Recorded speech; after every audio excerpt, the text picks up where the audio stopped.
Esa noche del viernes, mientras sostenía en mis manos el reloj que había escogido con tanto cuidado, nunca imaginé que mi hijo Emilio lo tomaría, lo miraría con desprecio y diría frente a 80 invitados: «¡Qué regalo ridículo! Eres inútil, mamá». Todavía siento el peso de esas palabras como si hubieran caído sobre mi pecho hace apenas unos minutos. Me llamo Clara Villalobos. Tengo 60 años y esta es la historia que guardé demasiado tiempo porque me daba vergüenza admitir que mi propio hijo, al que di todo, me trató como si yo no valiera nada. Pero hoy voy a contarla completa, porque tal vez alguien necesite escucharla. Todo comenzó 3 semanas antes de su cumpleaños 35. Emilio vivía conmigo en la casa familiar de Polanco, esa misma casa que su padre y yo compramos con años de esfuerzo. Él tenía su propia suite en el segundo piso, usaba mi coche cuando quería y yo seguía cocinando sus comidas favoritas los domingos. Yo pensaba que éramos cercanos, que él me necesitaba tanto como yo a él. Una tarde de abril, mientras regaba las bugambilias del jardín, escuché su voz desde la terraza. Hablaba por teléfono con alguien. Sí, güey. Mi mamá es bien sencilla, no entiende nada de marcas ni de estilo. Seguro me va a regalar algo anticuado para mi cumpleaños. Se rió. Una risa fría que no reconocí. Pero ni modo, tengo que aguantarla. Todavía vivo aquí y uso su dinero. El agua de la manguera siguió corriendo mientras yo me quedé paralizada entre las flores. Mis manos temblaban. Esa noche no pude dormir. Me levanté 3 veces para revisar el reloj suizo que había apartado para él en la joyería de don Alberto. Era un Longines clásico, elegante, con caja de acero y correa de piel café. Había ahorrado 6 meses de mi pensión para comprarlo. En la caja guardaba también la fotografía antigua, donde Emilio tenía 5 años y me abrazaba en el jardín de mi madre. Él traía puesto el primer reloj de juguete que le regalé. Decía que de grande quería un reloj, de verdad, como el del abuelo. Yo recordaba todo eso, cada detalle, cada promesa de niño. Pero ahora tenía miedo de que ese regalo no fuera suficiente para él. Los días siguientes fueron extraños. Emilio apenas me hablaba. Llegaba tarde por las noches, dejaba su ropa tirada, y cuando yo le preguntaba cómo estaba, me respondía con monosílabos. «Bien, mamá. Luego hablamos. Estoy ocupado». Una mañana, mientras preparaba café, encontré en la mesa del comedor una invitación impresa con letras doradas. Era para su fiesta de cumpleaños. La dirección era de un salón de eventos en Santa Fe. 80 invitados confirmados. No me había dicho nada. Cuando bajó a desayunar, le pregunté con voz tranquila: «Hijo, ¿vas a hacer una fiesta?». Él ni siquiera levantó la vista del celular. «Sí, mis amigos organizaron todo. Va a estar padrísimo». «¿Y yo voy a ir?». Se encogió de hombros. «Obvio. Eres mi mamá». Pero lo dijo como si fuera una obligación, como si yo fuera un trámite que tenía que cumplir. Esa tarde, mientras envolvía el reloj en papel azul marino con un moño plateado, sentí un nudo en la garganta. No era solo un regalo, era todo lo que yo podía darle. Mi amor, mi esfuerzo, mi recuerdo de cuando él me amaba también. La noche de la fiesta, me puse mi vestido gris perla, el que había usado en la boda de mi prima. Me arreglé el cabello. Me puse los aretes de plata que mi madre me heredó. Quería verme bien. Quería que Emilio se sintiera orgulloso de mí. Llegué al salón a las 8. Las luces eran brillantes. Había música alta, mesas con manteles blancos y centros de flores caras. Reconocí a algunos de sus amigos. Ninguno me saludó. Emilio estaba en el centro, rodeado de gente, con una copa en la mano. Vestía traje negro, camisa blanca sin corbata. Se veía guapo, exitoso. Parecía feliz. Cuando me vio, hizo una mueca rápida y vino hacia mí. «Mamá, ya llegaste. Siéntate por allá, ¿sí? Con las tías». Me señaló una mesa al fondo, cerca de la cocina. No dije nada. Solo fui hacia allá y me senté con el regalo en las manos. Pasó 1 hora. Nadie se acercó. Tomé agua mineral. Vi cómo todos reían, bailaban, chocaban copas. Emilio no volteó ni una sola vez hacia mi mesa.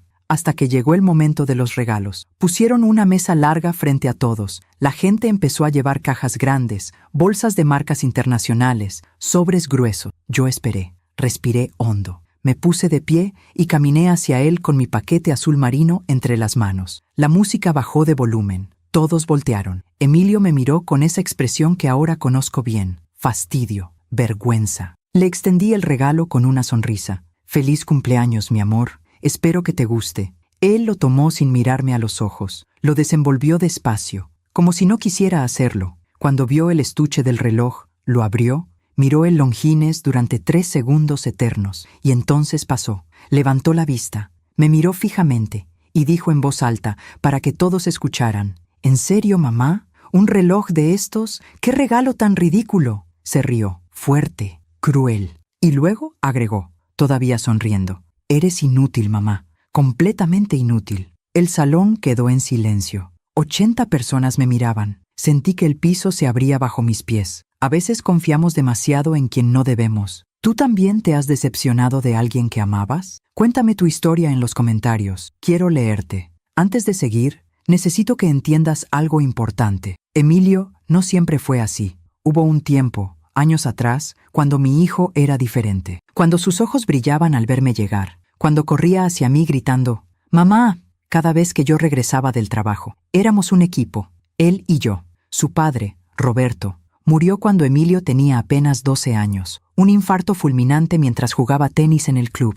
De un día para otro, quedamos solos. Yo tenía 37 años y un hijo que acababa de perder a su héroe. Recuerdo esas primeras semanas como si fueran ayer. Emilio dormía abrazado a la chamarra de su padre. No hablaba en la escuela, apenas comía. Una tarde lo encontré en el estudio de Roberto, sentado en su silla giratoria, tratando de ponerse sus zapatos de vestir. «Quiero ser como él, mamá», me dijo con lágrimas en los ojos. «Quiero que estés orgullosa de mí». Lo abracé tan fuerte que todavía puedo sentir el olor de su cabello recién lavado. Desde ese día trabajé el doble. Tomé turnos extra en el despacho contable donde trabajaba. Vendí algunas joyas que Roberto me había regalado. Todo para que Emilio pudiera seguir en su escuela privada, para que no le faltara nada, para que no sintiera el vacío de su padre en forma de carencias. Los fines de semana cocinábamos juntos. Él me ayudaba a hacer las tortillas, se manchaba las manos de masa y se reía cuando yo le ponía harina en la nariz. Preparábamos el mole de mi abuela, ese que lleva 28 ingredientes y 3 días de trabajo. «Algún día voy a cocinar esto para mi esposa», decía mientras revolvía la olla. «Y yo voy a estar ahí para enseñarle todos tus secretos», le respondía yo. Él sonreía, una sonrisa limpia, verdadera. Los domingos por la tarde nos sentábamos en el jardín bajo el árbol de aguacate que plantó Roberto el año que nació Emilio. Yo le leía cuentos cuando era pequeño, y cuando creció hablábamos de todo, de sus sueños, de sus miedos, de las chicas que le gustaban en la escuela. «Mamá, tú siempre vas a estar conmigo, ¿verdad?», me preguntó una vez. Tenía 14 años. «Siempre, mi amor, hasta que yo ya no pueda más, y después también». Él recargó su cabeza en mi hombro. «Yo también voy a cuidarte cuando seas viejita, te lo prometo». Guardé esa promesa en mi corazón como un tesoro. Cuando Emilio cumplió 18 años y entró a la universidad, yo estaba tan orgullosa que lloré durante toda la ceremonia de graduación de preparatoria. Él estudiaría Administración de Empresas en el TEC de Monterrey, Campus Ciudad de México, lo mismo que su padre. Le compré una laptop nueva, ropa, libros. Cada mes le depositaba dinero extra para que saliera con sus amigos, para que no se sintiera menos que nadie. «Gracias, mamá. Eres la mejor», me decía cada vez, y yo me sentía completa. Los primeros años fueron buenos. Emilio venía a casa los fines de semana, traía a sus amigos, llenaba la casa de risas y música. Yo preparaba comida para todos, y ellos me decían: «Señora Clara, usted cocina delicioso». Emilio me abrazaba por la espalda mientras yo estaba en la estufa. «Huele a hogar, mamá». Esas palabras valían más que cualquier cosa. Pero algo empezó a cambiar cuando él cumplió 25 años. Consiguió su primer trabajo en una empresa de consultoría. Ganaba bien, vestía trajes caros, salía con gente de su nivel. Conoció a Daniela, una chica de familia rica que estudiaba diseño de interiores. Ella venía a casa algunas veces, pero me miraba raro.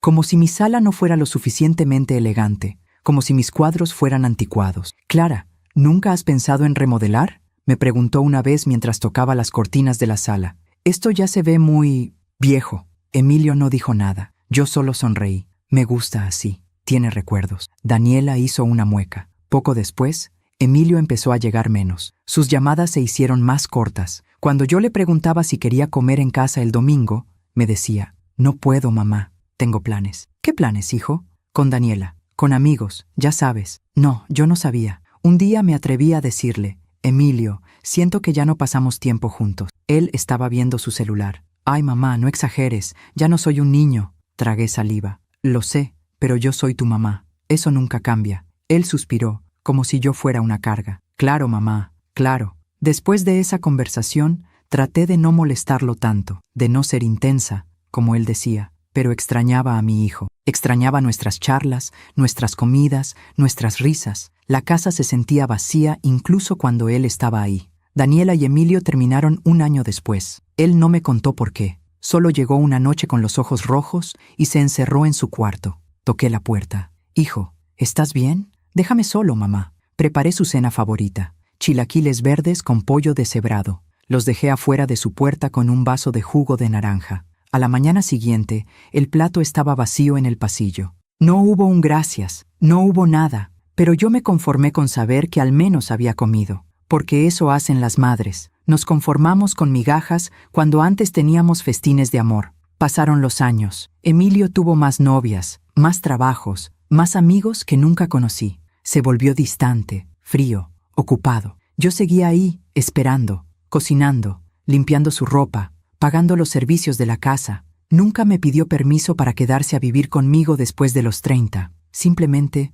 se quedó. Y yo nunca se lo pedí, porque una parte de mí seguía creyendo que un día mi hijo volvería, que ese niño que me abrazaba en el jardín, que prometió cuidarme cuando fuera viejita, seguía ahí adentro. Hasta esa noche de su cumpleaños, cuando me miró a los ojos frente a 80 personas y me llamó inútil, yo todavía tenía esperanza. Pero las palabras que escuché después de su insulto me mostraron la verdad completa. Y esa verdad dolió más que cualquier cosa que hubiera sentido antes. Después de que Emilio me llamara inútil frente a todos esos invitados, yo esperaba que alguien dijera algo, que alguien me defendiera, que alguien le dijera a mi hijo que estaba equivocado. Pero nadie lo hizo. Los 80 invitados se quedaron en silencio durante 3 segundos que parecieron 3 años. Luego, como si nada hubiera pasado, la música volvió a subir de volumen y la gente siguió con sus conversaciones. Yo me quedé ahí parada, sosteniendo mi bolsa con manos temblorosas, viendo cómo Emilio dejaba caer el estuche del reloj sobre la mesa de regalos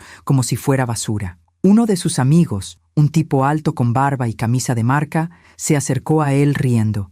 «Ay, güey, tu mamá sí que no captó la onda. Un Longines. ¿En serio?» Emilio se rió también. «Ya sé, carnal. Le dije 1000 veces que no se esforzara, pero ya sabes cómo son las mamás. Siempre creen que con el gesto alcanza. ¿Y qué vas a hacer con eso?» Emilio tomó el estuche sin abrirlo bien y lo metió en una bolsa de plástico que había debajo de la mesa. «No sé, se lo regalo al portero o algo». Mi corazón se hizo pedazos. Caminé hacia la salida sin despedirme. Mis piernas apenas me sostenían. Sentía que todos me veían, que todos sabían que yo era esa madre ridícula, anticuada, que no entendía nada del mundo de su hijo. Cuando llegué al estacionamiento, me subí a mi coche y cerré la puerta. Y ahí, sola en la oscuridad, solté todo el llanto que había estado aguantando. Lloré por mi hijo, por el niño que fue y por el hombre en el que se había convertido. Lloré por mí, por haber sido tan ciega, por haber creído que el amor era suficiente. Lloré por Roberto, por no estar ahí para ver lo que su hijo se había vuelto. No sé cuánto tiempo pasé ahí. Cuando finalmente pude respirar, miré mi rostro en el espejo retrovisor. Tenía el rímel corrido, los ojos hinchados, el cabello despeinado. Me veía como me sentía, rota. Manejé de regreso a casa en silencio. Las calles de la ciudad estaban iluminadas, había parejas caminando de la mano, familias saliendo de restaurantes. Todos parecían felices, todos menos yo. Cuando llegué, la casa estaba oscura y fría. Entré por la puerta principal y dejé mis zapatos en la entrada. Subí las escaleras despacio, cada escalón me pesaba como si llevara piedras en los hombros. Me senté en mi cama, todavía con el vestido puesto, y miré la fotografía que tengo en mi buró. Es de Emilio a los 8 años, en su primera comunión. Lleva traje blanco, las manos juntas en oración, y me mira con una sonrisa limpia y sincera. «¿Qué te pasó, hijo?», le pregunté a la foto. «¿Cuándo dejaste de quererme?». La fotografía no respondió. Esa noche no pude dormir. Me quedé despierta viendo el techo, escuchando el silencio de la casa. Pensaba en todo lo que había hecho mal, en todas las veces que tal vez lo había sobreprotegido, o mimado demasiado, o no le había enseñado el valor de las cosas. Pero también pensaba en todas las veces que él me había dicho que me amaba, en todas las promesas que me había hecho, en todos los momentos en los que yo creí que éramos un equipo. ¿Todo había sido mentira? Emilio llegó a las 4 de la mañana. Escuché cómo abrió la puerta principal, cómo subió las escaleras riendo con alguien por teléfono, cómo cerró la puerta de su cuarto sin siquiera pasar por el mío. No vino a pedirme perdón, no vino a explicarme nada, simplemente se fue a dormir como si nada hubiera pasado. A la mañana siguiente, yo estaba en la cocina preparando café cuando él bajó. Traía puesta una pijama cara, de esas de marca que cuestan más de 2,000 pesos. Se veía descansado, tranquilo. «Buenos días, mamá», dijo mientras abría el refrigerador. Yo no respondí, solo lo miré. Él sacó un cartón de jugo de naranja, se sirvió un vaso y se sentó en la barra de la cocina con su celular en la mano. Me acerqué despacio. El corazón me latía tan fuerte que estaba segura de que él podía escucharlo. «Emilio», dije con voz temblorosa, «tenemos que hablar». Él ni siquiera levantó la vista del teléfono. «¿De qué, mamá?» «De lo que pasó anoche». Se encogió de hombros. «¿Qué pasó anoche?» No podía creer lo que estaba escuchando. «Me humillaste frente a todos tus invitados. Me llamaste inútil». Finalmente me miró. Sus ojos estaban fríos, indiferentes. «Ay, mamá, no exageres. Fue una broma». «Una broma no se siente así, hijo. Pues entonces eres demasiado sensible». Sentí que algo se rompía dentro de mí. «¿Sensible? Emilio, yo te di ese reloj con todo mi amor. Ahorré 6 meses para comprártelo». Él tomó un sorbo de jugo y suspiró, como si yo fuera una molestia. «Y yo te agradezco el gesto, mamá, pero no es lo que yo quería». «¿Y qué querías?» «Algo mejor, algo de verdad elegante. Mis amigos me regalaron cosas increíbles. Uno me dio un Rolex, mamá. Un Rolex. Yo no tengo dinero para un Rolex, lo sé, y no te estoy pidiendo que lo tengas. Solo digo que, bueno, hubiera sido mejor que no me regalaras nada si no podías dar algo decente». Sus palabras me golpearon como bofetadas. «¿Algo decente?», repetí. «Emilio, ese reloj es hermoso, es clásico, es de calidad. Es viejo, mamá, parece de abuelito. Tu abuelo usaba uno igual». «Exacto, de abuelito». Se levantó de la barra y caminó hacia la sala con el vaso en la mano. Yo lo seguí. «Hijo, no entiendo qué te pasó. Tú no eras así». Él se dejó caer en el sofá y prendió la televisión. «Mamá, la gente cambia. Yo crecí, tengo otros gustos ahora. No puedes esperar que siga siendo el niñito que abrazaba a su mamá todo el tiempo». «No espero eso, solo espero respeto, y yo te respeto», dijo sin mirarme. «Pero también necesito que entiendas que ya no somos iguales. Yo me muevo en otros círculos, tengo otra vida, y a veces tus cosas, pues no encajan». «¿Mis cosas no encajan?» «No, mamá. Tus regalos, tu forma de vestir, tu forma de hablar, todo es muy, no sé, anticuado». Sentí que me faltaba el aire. «¿Te avergüenzo?» Él guardó silencio durante unos segundos. Luego dijo, con una voz tan casual que me heló la sangre: «A veces sí. No lloré, no grité. Solo me quedé ahí parada, viendo a ese hombre que ya no reconocía». «Entiendo», dije finalmente, y me fui a mi cuarto. Cerré la puerta con seguro y me senté en el borde de mi cama. Las manos me temblaban, el pecho me dolía, como si alguien me hubiera clavado un cuchillo. Mientras cuento todo esto, pienso en dónde estarás escuchándome. Escribe el nombre de tu ciudad en los comentarios. Durante las siguientes semanas, traté de ser invisible. Me levantaba temprano para preparar el desayuno de Emilio, pero lo dejaba en la mesa y me iba antes de que él bajara. Lavaba su ropa sin decir nada. Limpiaba la casa en silencio. Preparaba la cena y la guardaba en tuppers etiquetados en el refrigerador. Yo seguía siendo su madre, seguía cuidándolo, pero ya no esperaba nada a cambio. Él tampoco parecía notar el cambio. Seguía con su rutina. Salía temprano, regresaba tarde, traía amigos a veces, usaba mi coche cuando el suyo estaba en el taller. Pedía que le prestara dinero para emergencias que nunca me explicaba, y yo se lo daba, siempre se lo daba, porque tenía miedo de perderlo por completo. Una tarde, mientras doblaba su ropa recién lavada en su cuarto, encontré papeles sobre su escritorio. Eran estados de cuenta de tarjetas de crédito, todas a mi nombre. Las tomé con manos temblorosas y leí los cargos: restaurantes caros, bares, ropa de marca, viajes, hoteles. Todo sumaba más de 200,000 pesos en los últimos 3 meses. Yo no había hecho ninguno de esos gastos. Bajé corriendo las escaleras. Emilio estaba en la sala viendo una serie en la televisión. «¿Qué es esto?», le pregunté mostrándole los papeles. Él apenas los miró. «Ah, sí, usé tus tarjetas. La mía estaba bloqueada». «¿Usaste mis tarjetas sin preguntarme?» «Mamá, vivimos en la misma casa. No es tan grave. Son 200,000 pesos, Emilio, y yo te los voy a pagar». «¿Cuándo?» «Cuando pueda». «Y mientras tanto», él se levantó del sofá, irritado. ¿Sabes qué, mamá? Ya me tienes harto con tus reclamos. Siempre es lo mismo contigo. Todo te molesta, todo te duele. ¿Por qué no puedes ser como las demás mamás y apoyar a tu hijo sin estar chingando todo el tiempo? Me quedé helada. Yo te he apoyado toda tu vida. Ah, pues parece que no es suficiente, ¿verdad?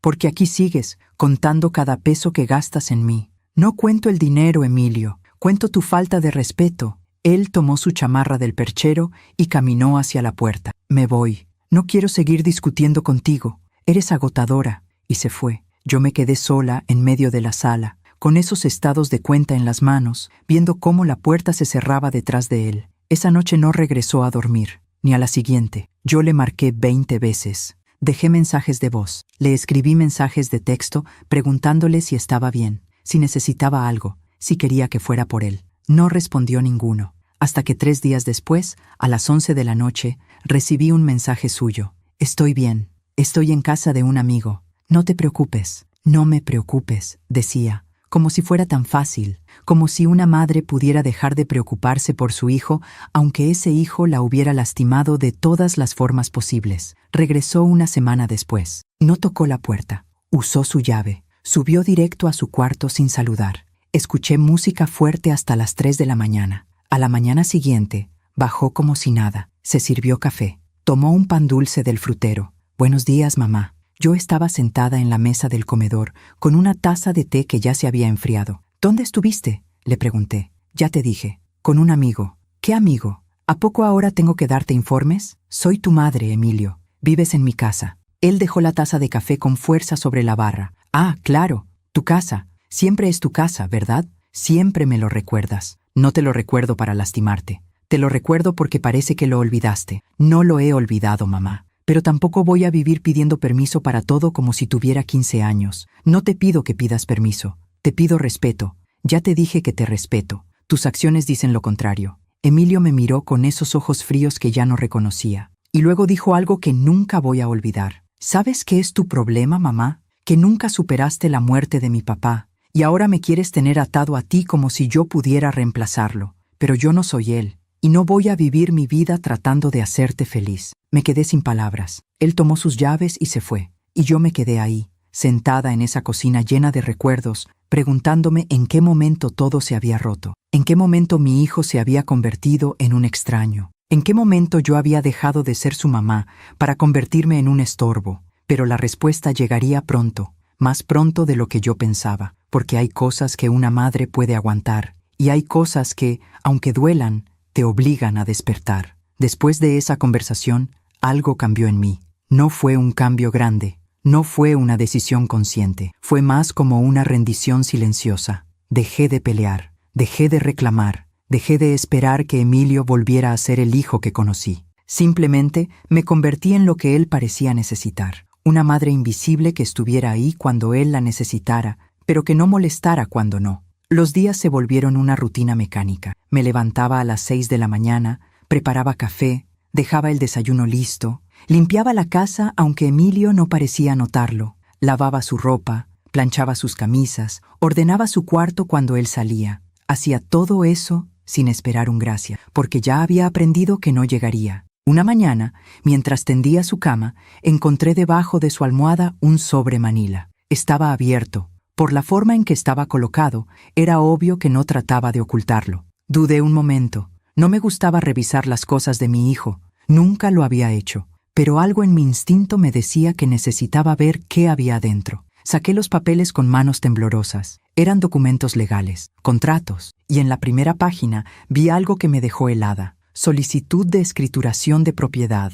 Casa ubicada en Polanco, Ciudad de México. Propietario actual: Clara Villalobos. Solicitante de transferencia: Emilio Villalobos. Leí el documento 3 veces para asegurarme de que estaba entendiendo bien. Mi hijo estaba tramitando papeles para quedarse con mi casa. Seguí leyendo. Había copias de mi identificación, de mi acta de nacimiento, del título de propiedad. Todo sacado de mi archivo personal, del cajón de mi escritorio que nunca cerraba con llave porque nunca imaginé que necesitaría hacerlo. Había una nota manuscrita en la esquina del documento, con la letra de Emilio. Preguntar a Lic. Mendoza si es posible acelerar el trámite. Necesito liquidez. Casa vale aprox. 8 millones. 8 millones de pesos. Mi casa valía 8 millones de pesos y mi hijo quería venderla. Me senté en el borde de su cama porque las piernas no me sostenían. El sobre se me cayó de las manos y los papeles se esparcieron por el piso. Respiré hondo.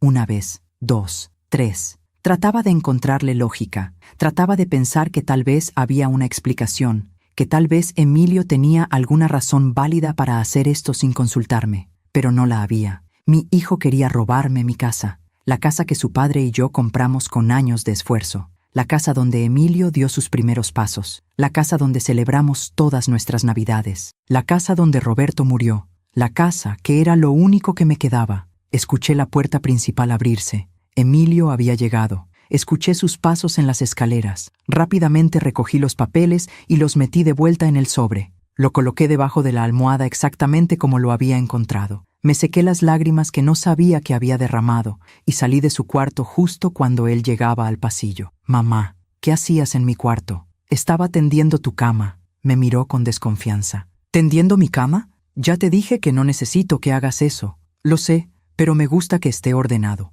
Él entró a su cuarto y cerró la puerta sin decir más. Yo bajé las escaleras despacio, sosteniéndome del barandal porque sentía que iba a desmayarme. Llegué a la cocina y me serví un vaso de agua. Mis manos temblaban tanto que derramé la mitad.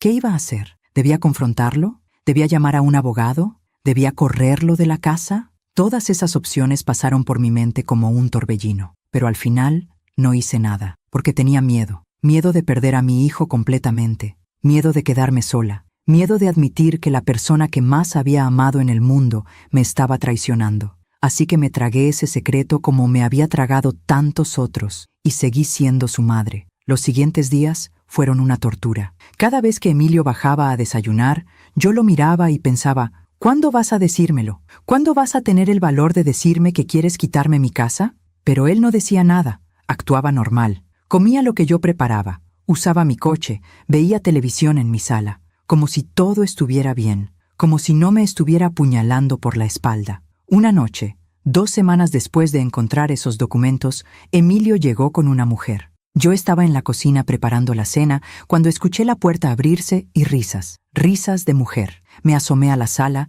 y vi a una chica joven, de unos 25 años, rubia, con ropa ajustada y tacones altos. Se colgaba del brazo de Emilio como si lo conociera de toda la vida. «Mamá», dijo Emilio cuando me vio, «te presento a Valeria. Valeria, ella es Clara, mi mamá». La chica me extendió la mano con una sonrisa que no llegaba a sus ojos. «Mucho gusto, señora». «Igualmente», respondí. Emilio la llevó directo a la sala. «¿Quieres cenar algo, Vale? Mi mamá cocina bien rico». «Ay, no, amor, ya comí. Además tengo que cuidar la dieta». Se sentaron en el sofá. Él prendió la televisión. Ella se quitó los zapatos y puso los pies sobre la mesa de centro. Mis pies jamás habían estado sobre esa mesa. Yo regresé a la cocina y seguí preparando la cena, aunque ya no tenía hambre. Cada cierto tiempo escuchaba sus risas, sus conversaciones en voz baja, el sonido de sus besos. Me sentí extraña en mi propia casa. Después de un rato, Emilio entró a la cocina. «Mamá,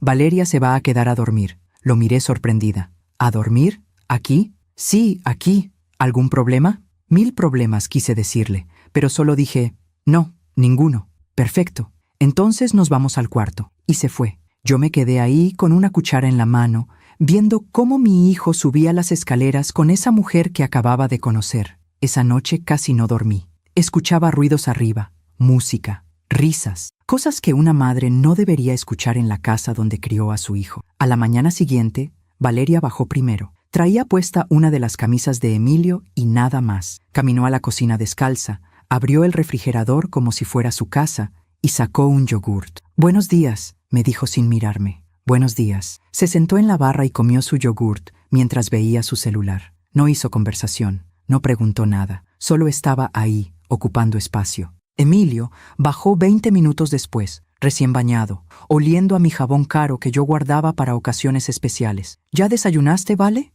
«Sí, mi amor, aunque tu mamá no tiene leche de almendras, solo tiene leche normal». Emilio me miró como si yo hubiera cometido un error imperdonable. «Mamá, la próxima vez compra leche de almendras, ¿va?» Asentí sin decir nada. Valeria se fue después del desayuno. Emilio la acompañó a la puerta. Se despidieron con un beso largo que yo traté de no ver, Cuando él regresó, yo estaba recogiendo los platos. ¿Te cayó bien, Valeria?, me preguntó. No la conozco, pero te cayó bien, ¿no? Sí, parece simpática. Es increíble. Es modelo. Trabaja para marcas internacionales. Es súper exitosa. Qué bien. Y me quiere. De verdad. No como las otras. Lo miré a los ojos. Quería preguntarle, ¿y tú me quieres a mí? ¿Todavía me quieres aunque estés tramitando papeles para quitarme mi casa? Pero no lo hice. Solo le sonreí y seguí lavando los platos. Mientras cuento todo esto, pienso en dónde estarás escuchándome. Escribe el nombre de tu ciudad en los comentarios. Valeria empezó a venir más seguido. 3 veces por semana. Luego 4. Luego se quedaba fines de semana completos. Siempre me trataba con esa cortesía fría y distante. Nunca grosera, pero nunca cálida. Como si yo fuera la empleada doméstica. Un sábado por la tarde, estaban los dos en la sala viendo una película. Yo pasé con una canasta de ropa limpia. «Señora Clara», me llamó Valeria, «¿me puede traer un vaso de agua con hielo?» Me detuve, la miré. Ella me sonreía esperando. «Claro», dije. Fui a la cocina, preparé el vaso de agua con hielo, se lo llevé. «Gracias», dijo sin mirarme. Emilio ni siquiera volteó. Esa noche, mientras doblaba ropa en mi cuarto, escuché voces en el cuarto de Emilio. Hablaban fuerte, discutían. Me acerqué a la puerta y escuché. «No entiendo por qué sigues viviendo aquí, Emilio», decía Valeria. «Ya tienes 35 años, deberías tener tu propio lugar». «Ya sé, pero es complicado». «¿Qué es complicado? Tu mamá te mantiene como si fueras un niño». «No me mantiene, yo pago mis cosas». «¿Ah, sí? ¿Pagas renta? ¿Pagas servicios?» Silencio. «Eso pensé», continuó Valeria. «Mira, amor, si queremos tener un futuro juntos, necesitas independizarte, necesitas tu propio espacio. Yo no puedo seguir viniendo a casa de tu mamá». «Lo sé, y lo voy a hacer». «¿Cuándo?» «Pronto. Ya estoy trabajando en eso». «¿Trabajando en qué?» Otro silencio. «En vender esta casa». Mi corazón dejó de latir. «¿Vender la casa?», preguntó Valeria. «¿Es tu casa?» «Técnicamente es de mi mamá, pero mi papá la compró, y yo soy el único heredero, así que en realidad es mía». «¿Tu mamá sabe que la quieres vender?» «Todavía no, pero no creo que le importe. Total, ella puede rentar algo más pequeño. Ya está grande, no necesita tanto espacio». «¿Y con ese dinero qué vas a hacer?» «Comprarme un departamento en Santa Fe, cerca de tu trabajo, invertir algo, empezar mi negocio». «Me parece perfecto, amor. Ya era hora de que te independizaras». Se besaron. Escuché el sonido, y yo me quedé ahí, del otro lado de la puerta, con el alma hecha pedazos. Mi hijo iba a venderme mi casa, iba a dejarme sin nada, y lo peor de todo, lo hacía sin culpa, como si yo no importara, como si mis años de sacrificio no valieran nada. Regresé a mi cuarto en silencio, cerré la puerta, me senté en la cama, y por primera vez en mucho tiempo no lloré, porque había algo más fuerte que la tristeza creciendo dentro de mí, algo que no había sentido en años. Claridad. Esa noche saqué de mi closet una caja de zapatos vieja. Adentro guardaba documentos importantes. Encontré el título de propiedad de la casa. Estaba a mi nombre, solo a mi nombre. Roberto y yo habíamos acordado eso desde el principio.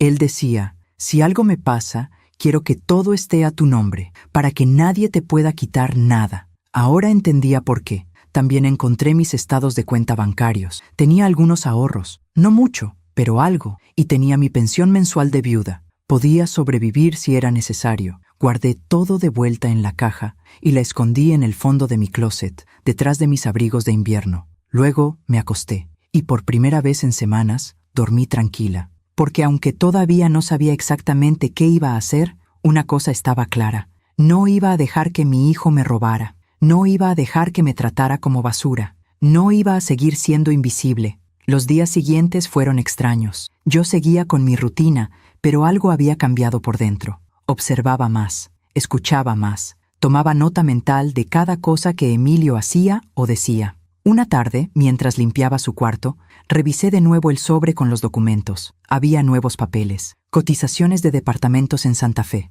todos carísimos, ninguno que él pudiera pagar con su salario. Necesitaba el dinero de mi casa. También encontré mensajes impresos de WhatsApp entre él y el licenciado Mendoza, el abogado que estaba tramitando la transferencia. Lick, ¿ya avanzó con lo de la casa?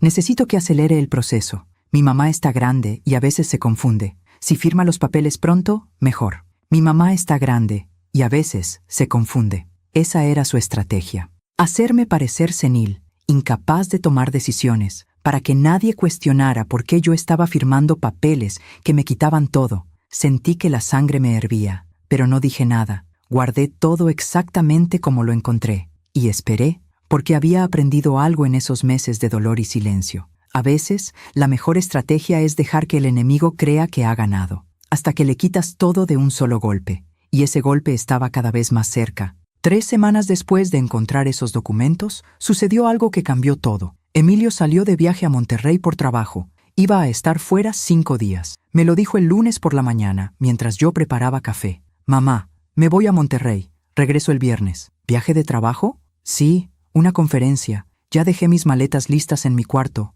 ¿Me las puedes bajar al coche?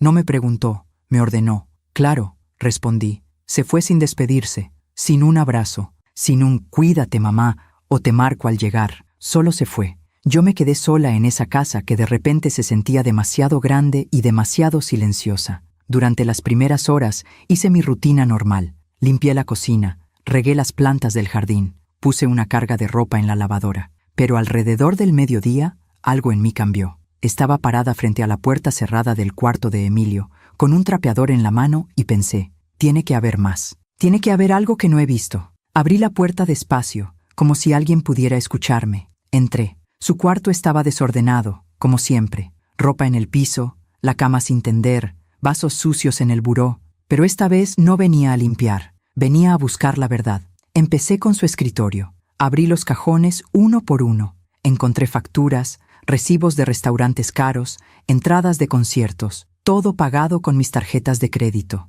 En el segundo cajón encontré un folder negro. Lo abrí con manos temblorosas. Adentro había más documentos legales, pero estos eran diferentes. Eran contratos de préstamos, 5 préstamos diferentes, todos a mi nombre. Préstamo personal, Banco Santander. Titular, Clara Villalobos. Monto, 150,000 pesos. Préstamo personal, BBVA. Titular, Clara Villalobos. Monto, 200,000 pesos. Seguí leyendo. Los 5 préstamos sumaban más de 800,000 pesos. 800,000 pesos que yo nunca había pedido. 800,000 pesos que alguien había sacado usando mi nombre, mi firma, mi identidad. Y ese alguien era mi hijo. Revisé las fechas. El más antiguo era de 6 meses atrás. El más reciente, de 2 semanas. Todos tenían copias de mi identificación oficial. Todos tenían documentos con una firma que se parecía a la mía, pero que yo sabía que no era mía. Sentí que las piernas me temblaban. Me senté en su silla giratoria, tratando de respirar. ¿Cómo había hecho esto? ¿Cómo había falsificado mi firma? ¿Cómo había sacado todos estos préstamos sin que yo me enterara? Y entonces lo entendí. Los bancos habían mandado notificaciones, correos electrónicos, llamadas telefónicas, pero Emilio siempre llegaba primero al correo. Él revisaba el buzón antes que yo. Él contestaba el teléfono de la casa cuando sonaba. Había estado interceptando toda la información. Había estado ocultándome mi propia vida financiera. Seguí buscando. En el fondo del cajón encontré un sobre café con más papeles. Los saqué. Eran estados de cuenta de un banco que yo no conocía.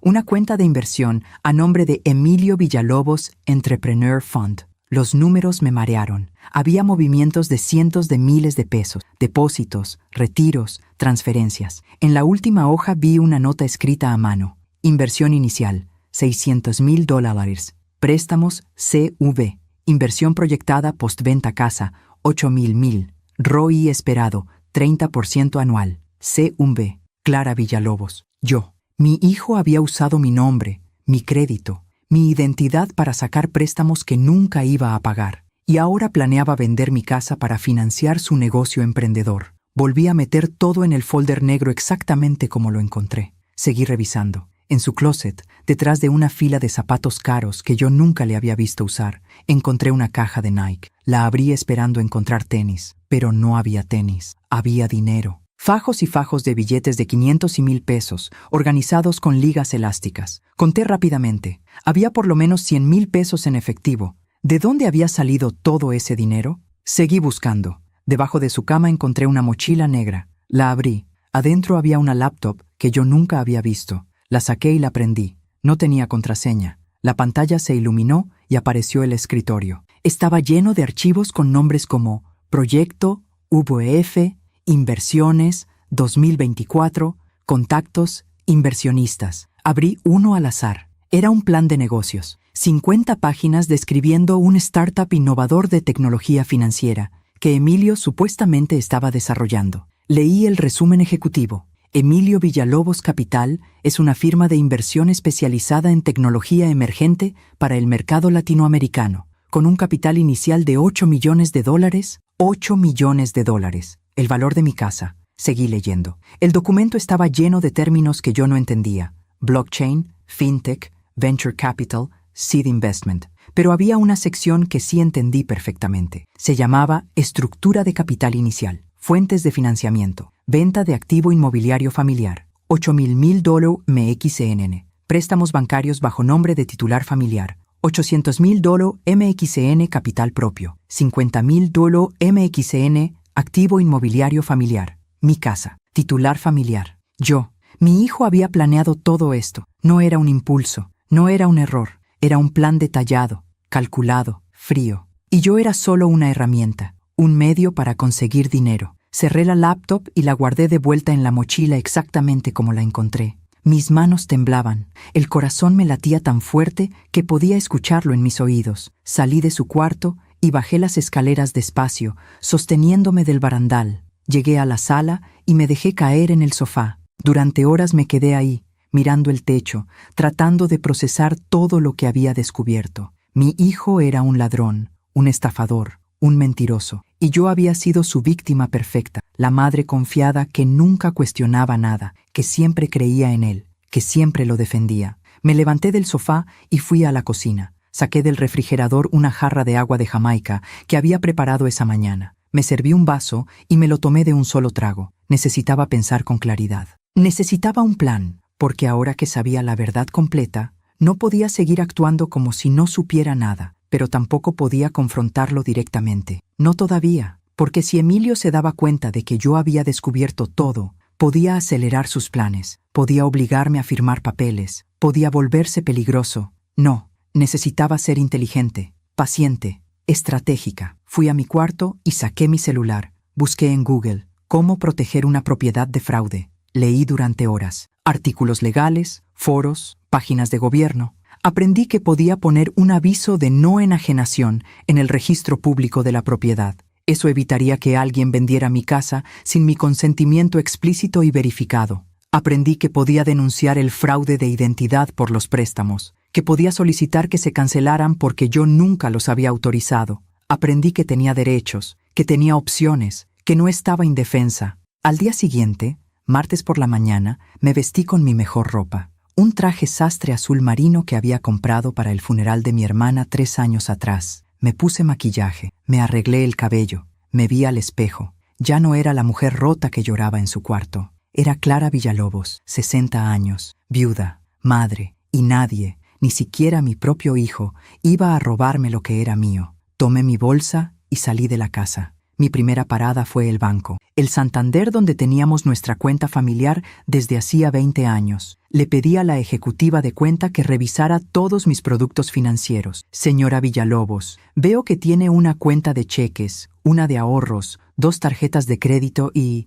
sí, un préstamo personal que sacó hace 4 meses. ¿Un préstamo personal? Sí, por 150,000 pesos. ¿No lo recuerda? No, yo nunca saqué ese préstamo. La mujer frunció el ceño. Tengo aquí la solicitud con su firma, señora. ¿Me la puede mostrar? Me entregó una copia. Ahí estaba mi nombre, mi dirección, mi CURP, mi RFC y una firma que se parecía a la mía, pero que definitivamente no era mía. Quiero reportar esto como fraude, dije con voz firme. La ejecutiva se puso nerviosa. Señora, esto es muy serio. Necesitaríamos iniciar una investigación. ¿Tiene idea de quién pudo haber hecho esto? Dudé un momento. Decir la verdad significaba admitir que mi hijo era un criminal. Significaba destruir nuestra relación para siempre. Significaba que todos se enterarían de mi vergüenza. Pero quedarme callada significaba perderlo todo. Sí, dije finalmente. Sé quién fue. ¿Quién? Mi hijo. La mujer abrió los ojos con sorpresa, pero se recompuso rápidamente y tomó notas. Entiendo. Esto es más común de lo que piensa, señora. Necesitamos que presente una denuncia formal. Voy a darle los formatos y la guío en el proceso. Pasé 2 horas en ese banco, llené formularios, di declaraciones, firmé documentos. Cuando salí, sentía que un peso enorme se había quitado de mis hombros. Mi segunda parada fue el registro público de la propiedad. Ahí pedí asesoría sobre cómo proteger mi casa. Un abogado joven me atendió. Le expliqué la situación sin dar muchos detalles. Solo le dije que quería asegurarme de que nadie pudiera vender mi propiedad sin mi autorización explícita. Puede inscribir un aviso preventivo, me explicó. Es gratuito y evita cualquier transacción sin que usted esté presente físicamente con identificación oficial. Tarda unos días en procesarse, pero una vez inscrito, su propiedad queda protegida. ¿Y si alguien ya inició trámites de venta? ¿Hay trámites en proceso? No lo sé. ¿Puede verificar? El abogado revisó en su computadora. Déjeme ver. No, señora Villalobos. No hay trámites pendientes sobre su propiedad. Está limpia. Respiré aliviada. Todavía estaba a tiempo. Quiero inscribir ese aviso preventivo hoy mismo. Perfecto. Voy a necesitar su identificación, su título de propiedad y llenar estos formatos. Pasé otra hora ahí. Cuando terminé, tenía en mis manos un comprobante que decía: aviso preventivo inscrito, fecha de inscripción, fecha, vigencia, indefinida hasta que la titular lo cancele. Mi casa estaba protegida. Nadie podía venderla sin que yo estuviera presente, ni siquiera Emilio. Regresé a casa entrada la tarde. Estaba exhausta física y emocionalmente, pero por primera vez en meses sentía que tenía control sobre mi vida. Esa noche, mientras preparaba la cena solo para mí, sonó mi celular. Era Emilio. Dudé un momento antes de contestar. «Bueno, mamá, ¿cómo estás?» Su voz sonaba normal, casual, como si me importara. «Bien, hijo. ¿Y tú?» «Bien, bien. La conferencia está interesante. Oye, ¿no has recibido llamadas del banco?» Se me heló la sangre. ¿Del banco? ¿Cuál banco? No sé, cualquiera. Es que dejé pendiente un pago de una tarjeta y a veces marcan a la casa. Mentía. Lo sabía porque ahora yo conocía la verdad. No he recibido ninguna llamada. Ah, perfecto. Si llegan a llamar, no contestes, ¿va? Son bien insistentes esos del banco. Está bien, hijo. Oye, mamá. ¿Sí? ¿Tú estás bien? Te escucho rara. Por un segundo, estuve tentada a decirle todo. A gritarle que sabía lo que había hecho, que sabía que me estaba robando. Pero me contuve. Estoy bien, Emilio. Solo cansada. Ok, bueno, te dejo. Te marco en unos días. Cuídate. Colgó sin esperar respuesta. Me quedé con el teléfono en la mano, mirando la pantalla negra. Y entonces, por primera vez, sonreí. Porque Emilio no sabía que yo ya sabía. No sabía que yo ya había protegido mi casa. No sabía que yo ya había reportado sus fraudes. No sabía que su plan perfecto se estaba desmoronando. Y cuando regresara de Monterrey, iba a encontrarse con una madre muy diferente. Una madre que ya no iba a quedarse callada. Una madre que ya no tenía miedo, porque yo había descubierto algo importante en esas horas de dolor y búsqueda. Cuando ya no tienes nada que perder, te vuelves peligrosa, y Emilio estaba a punto de descubrir exactamente qué tan peligrosa podía ser su madre. Emilio regresó de Monterrey el viernes por la noche. Yo estaba en la sala leyendo un libro cuando escuché su llave en la puerta. Entró arrastrando su maleta, con el cabello despeinado y ojeras marcadas. Se veía cansado. «Hola, mamá», dijo sin mirarme. «Hola, hijo. ¿Cómo estuvo el viaje?» «Bien, productivo». Dejó la maleta al pie de las escaleras y fue directo a la cocina. Lo escuché abrir el refrigerador, servirse agua, cerrar la puerta. Regresó a la sala con el vaso en la mano. ¿Pasó algo mientras no estuve? Mi corazón latió más rápido, pero mi voz salió tranquila, controlada. «No, todo normal». «¿Segura? ¿No vinieron del banco? ¿No llegaron cartas raras?» «No, Emilio». «¿Por qué lo preguntas?» Se encogió de hombros. «Por nada, solo curiosidad». Tomó un sorbo de agua y se fue a su cuarto. Yo me quedé ahí, con el libro en las manos, sintiendo cómo la adrenalina corría por mis venas. Todavía no sabía nada. Los siguientes días fueron extraños. Yo seguía con mi rutina normal por fuera, pero por dentro era otra persona. Cada mañana me levantaba con un propósito. Cada noche me acostaba sabiendo que estaba más cerca de la verdad final. El martes recibí una llamada del banco. Era la ejecutiva que me había atendido. «Señora Villalobos, la llamo para informarle que el banco aceptó su reporte de fraude. Vamos a cancelar el préstamo de 150,000 pesos. No tendrá que pagar nada. Además, iniciamos una investigación interna». «¿Y qué pasa con la persona que cometió el fraude?» Hubo una pausa. «Si usted decide presentar una denuncia penal, el banco apoyará con toda la evidencia necesaria. Pero esa decisión es suya, señora». «Entiendo. Gracias. Colgué el teléfono con las manos temblando. Denunciar penalmente a Emilio significaba que podía ir a la cárcel, significaba destruir su vida, significaba admitir ante el mundo que mi hijo era un criminal. ¿Podía hacer eso? ¿Una madre podía hacer eso? No tenía respuesta todavía. El miércoles, Valeria vino a casa. Llegó al mediodía en un Uber, cargando bolsas de compras de tiendas caras. Emilio no estaba. Había salido a trabajar. Ella tocó el timbre. Yo abrí. «Hola, señora Clara. ¿Está Emilio?» «No. Salió. No me dijo a qué hora regresa». «Ay, qué fastidio. Me dijo que podía venir. Bueno, ¿puedo esperarlo adentro?» Quise decirle que no, que esta era mi casa y ella no tenía derecho a entrar cuando quisiera, pero me contuve. «Pasa». Entró como si fuera su hogar. Dejó las bolsas en la sala, se quitó los zapatos, se tiró en el sofá. «¿Me puede traer un agua, señora?» Esa palabra, puede, no era una pregunta, era una orden disfrazada de cortesía. Fui a la cocina. Saqué una botella de agua del refrigerador. Se la llevé. «Gracias», dijo sin mirarme, con los ojos en su celular. Me senté en el sillón individual frente a ella. Tomé mi libro. Fingí leer, pero en realidad la estaba observando. Valeria era bonita, joven, segura de sí misma. Vestía ropa de marca. Su bolsa era un Louis Vuitton auténtico que costaba más de lo que yo ganaba en 3 meses de pensión. Sus uñas estaban perfectamente arregladas. Su cabello, recién peinado en el salón. Ella representaba todo lo que Emilio quería ser. Exitosa, glamorosa, parte de un mundo que yo no entendía. Después de unos minutos, me miró. «Señora Clara, ¿puedo preguntarle algo?» «Claro. ¿Usted nunca ha pensado en mudarse a un lugar más pequeño?» «Digo, esta casa es enorme para una sola persona». Sentí que la sangre me hervía, pero mi voz salió calmada. «No estoy sola. Vivo con mi hijo». «Sí, pero Emilio ya está grande. Tarde o temprano se va a ir, y usted se va a quedar aquí sola en esta casa enorme. ¿No le da miedo?» «No. Esta es mi casa. La compré con mi esposo hace muchos años. Tiene recuerdos, tiene historia». Valeria hizo una mueca. «Los recuerdos no pagan la luz, señora, ni el agua, ni el mantenimiento. Una casa así debe costar mucho dinero mantenerla. Me las arreglo». Bueno, yo solo digo que sería más práctico vender y comprar algo más chico, más moderno. Y con lo que le sobre puede invertirlo, hacer que su dinero crezca. Ahora entendía. Valeria no estaba haciendo conversación casual. Estaba tanteando, tratando de convencerme de que vender mi casa era buena idea. Emilio la había mandado. «Valeria», dije mirándola directamente a los ojos, «yo sé que tú y Emilio tienen planes. Sé que quieren que yo venda esta casa». Se puso pálida. «¿Qué? No, señora, yo no».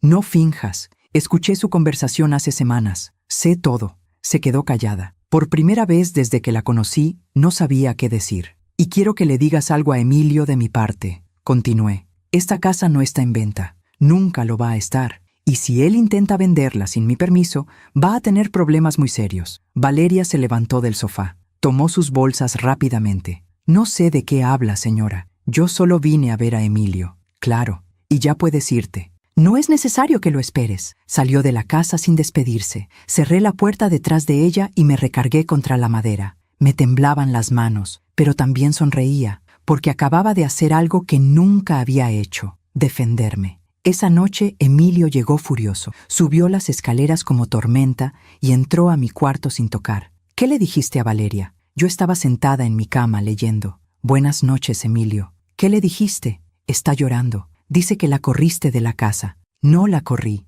Le dije que podía irse si quería». «¿Por qué?» «Porque estaba incómoda con la conversación que estábamos teniendo». «¿Qué conversación?» Lo miré directamente. «Sobre mis planes de vender esta casa, o más bien, sobre tus planes de que yo venda esta casa». Se quedó helado. «No sé de qué hablas». «Sí sabes». «Mamá, Valeria está confundida. Ella, Emilio, basta». Mi voz salió más fuerte de lo que esperaba. Él se calló. Me levanté de la cama y caminé hacia él. «Sé que quieres vender mi casa. Sé que sacaste préstamos a mi nombre. Sé que tienes un plan de negocios que usa mi propiedad como capital inicial. Sé todo». La expresión de su cara cambió. De la furia pasó a la sorpresa, luego al miedo, luego a algo más oscuro. «¿Revisaste mis cosas? Vivo aquí, Emilio. Es mi casa. Eso no te da derecho a meterte en mi cuarto. Y tú no tienes derecho a robarme». La palabra quedó flotando en el aire como un cuchillo. «Robar». Emilio apretó la mandíbula. «No te estoy robando. Es dinero familiar.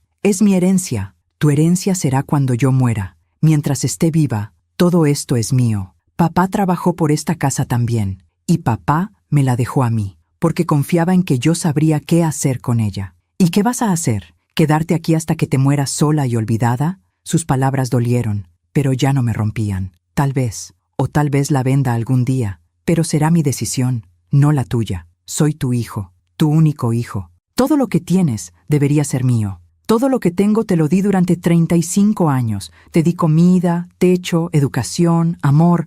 Te di todo lo que pude y más. ¿Y sabes qué recibí a cambio? Se quedó callado. Desprecio, humillación, robo, mentiras. No exageres, mamá. ¿Exagerar? Me llamaste inútil frente a 80 personas. Tiraste mi regalo como si fuera basura. Falsificaste mi firma para sacar préstamos que nunca te autoricé. Planeaste venderme mi casa sin decirme nada. ¿Qué parte de eso es exageración? Emilio caminó hacia la puerta. Se detuvo antes de salir. ¿Sabes qué es tu problema, mamá? Que nunca me dejaste crecer. Siempre quisiste tenerme aquí, controlado, dependiendo de ti. Porque si yo me iba, tú te quedabas sola. Y eso te daba terror. Tienes razón, dije. Tenía terror de quedarme sola. Por eso aguanté todo lo que me hiciste. Por eso me quedé callada cuando me lastimabas. Porque prefería tenerte aquí, aunque me trataras mal, a perderte. Me miró con sorpresa. Pero ya no tengo miedo, Emilio, porque descubrí algo. Ya estoy sola. Llevo años sola. Porque el hijo que yo amaba,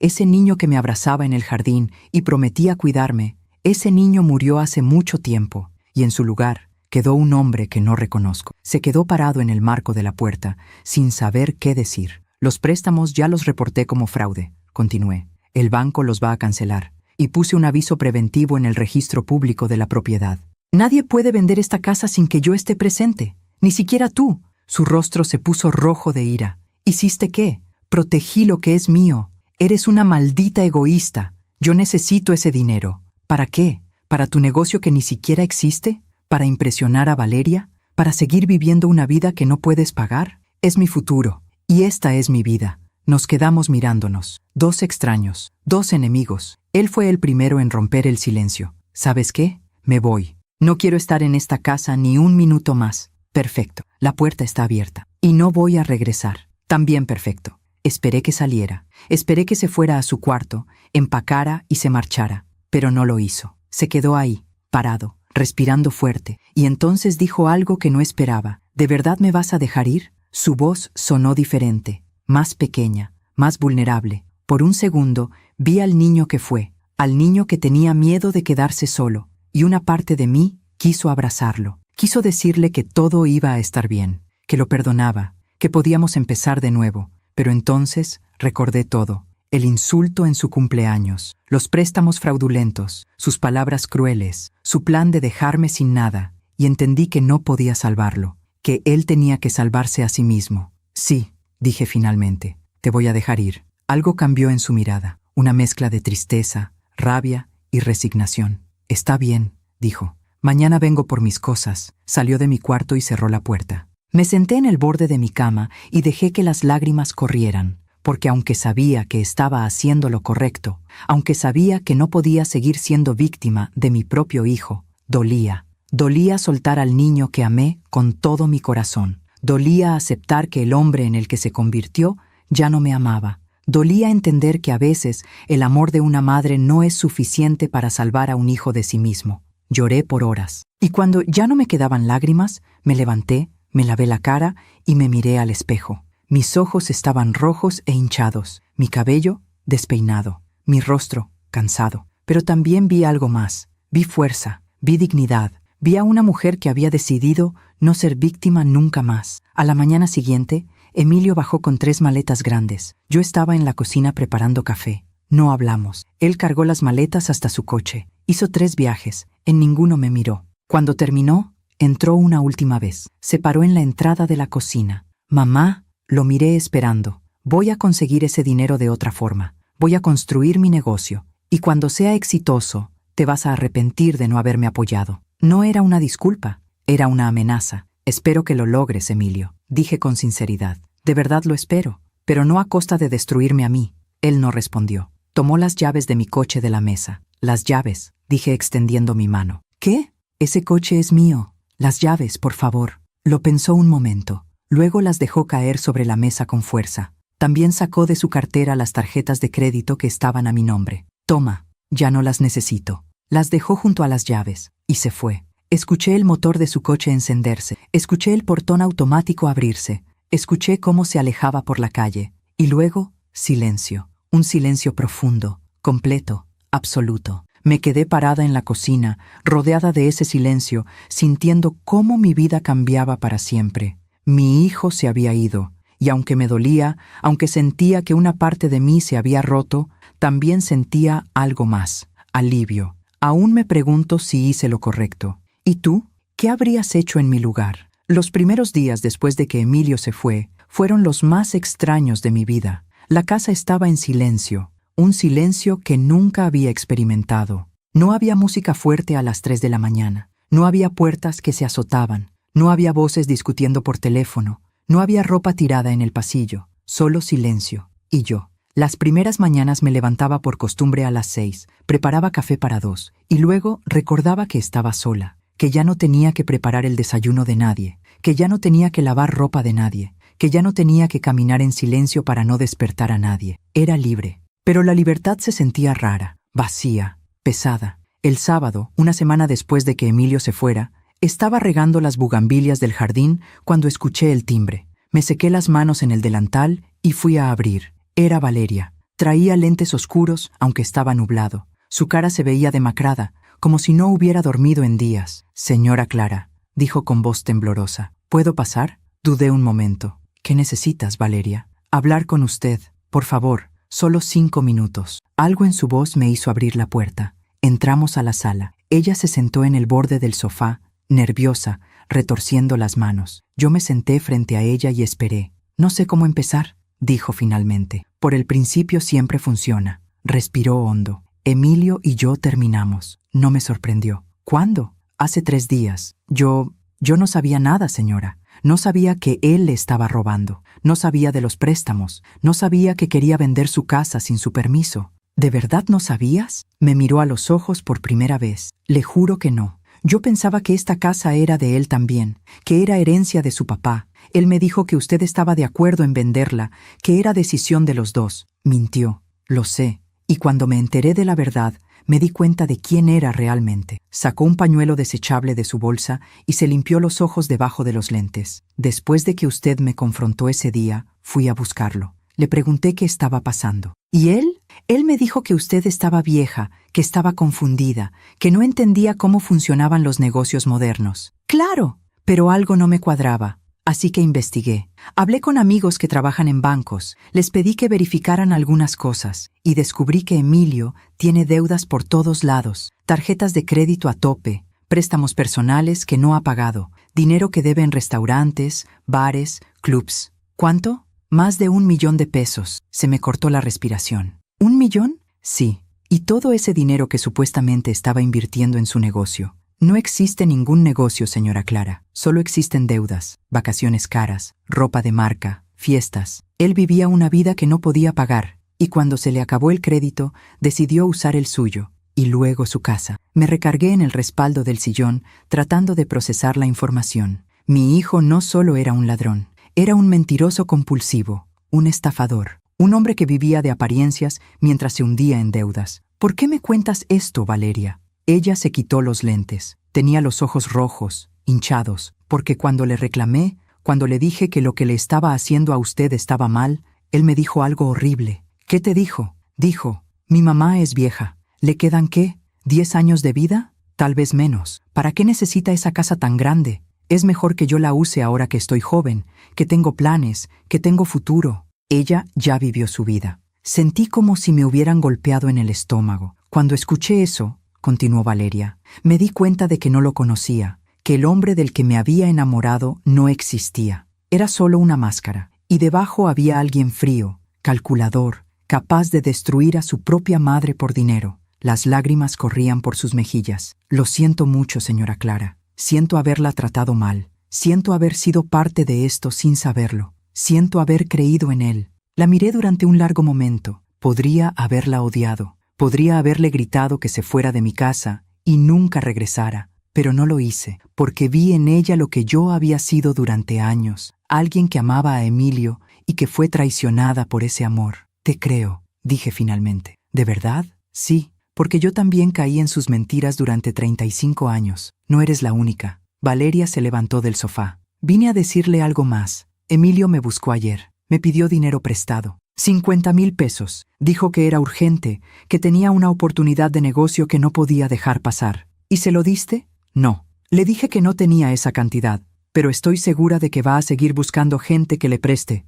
Va a seguir estafando. Lo sé. ¿Va a denunciarlo? Era la pregunta que yo me había hecho 1000 veces en los últimos días. No lo sé todavía. Valeria caminó hacia la puerta. Antes de salir, se volteó. Señora Clara, usted merece algo mejor que esto. Merece paz, merece descansar. No deje que él le quite eso. Y se fue. Me quedé sentada en la sala durante horas, pensando en sus palabras. Ya vivió su vida. Eso había dicho Emilio. Como si mi vida hubiera terminado. Como si ya no tuviera derecho a mis propias cosas. Como si por ser mayor, por ser su madre, debiera sacrificarme para que él pudiera tener lo que quisiera. Pero tenía 60 años, no 80, no 90, 60. Podía vivir 20 años más, 30, si tenía suerte. ¿Y esos años no valían? ¿No merecían ser vividos con dignidad?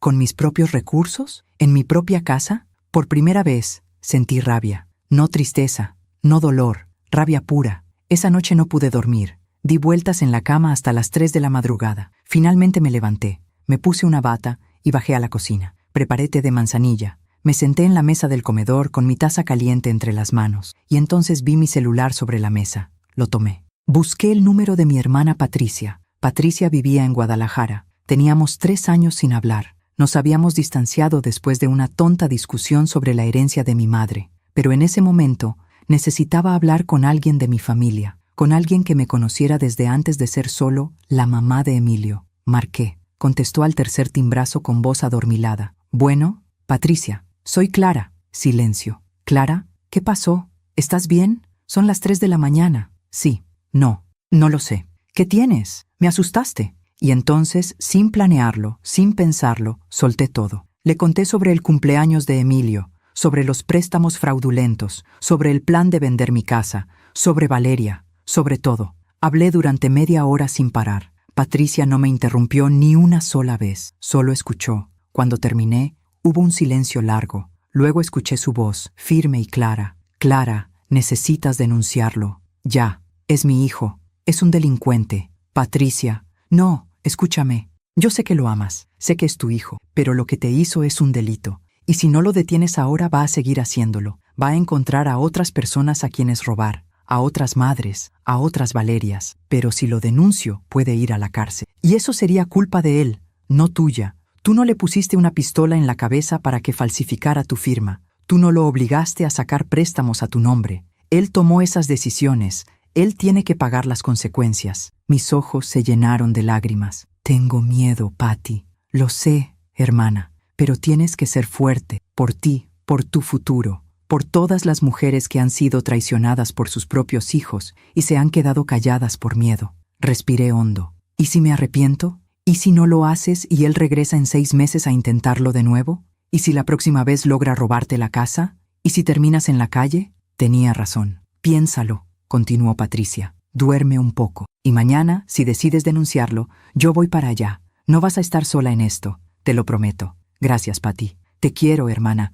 Siempre te he querido, aunque no nos hayamos hablado. Yo también te quiero. Colgamos. Me terminé el té ya frío y subí a mi cuarto. Esta vez sí pude dormir. Al día siguiente, lunes, me levanté temprano. Me vestí con mi traje azul marino. Me puse maquillaje. Me arreglé el cabello. Me vi al espejo. Ya no era la mujer quebrada que lloraba en su cuarto. Era Clara Villalobos, y tenía una decisión que tomar. Tomé mi bolsa y salí de la casa. Mi destino era la agencia del Ministerio Público. El trayecto me tomó 40 minutos en Uber. Durante todo el camino, mi corazón latía rápido. Mi mente me gritaba que me regresara, que no lo hiciera, que era mi hijo, pero también recordé sus palabras. Ya vivió su vida. Recordé cómo me llamó inútil. Recordé cómo planeó dejarme en la calle. Y seguí adelante. Llegué a la agencia. Era un edificio gris, frío, lleno de gente triste esperando su turno. Me formé en la fila. Cuando llegó mi turno, una mujer de mediana edad con lentes me atendió.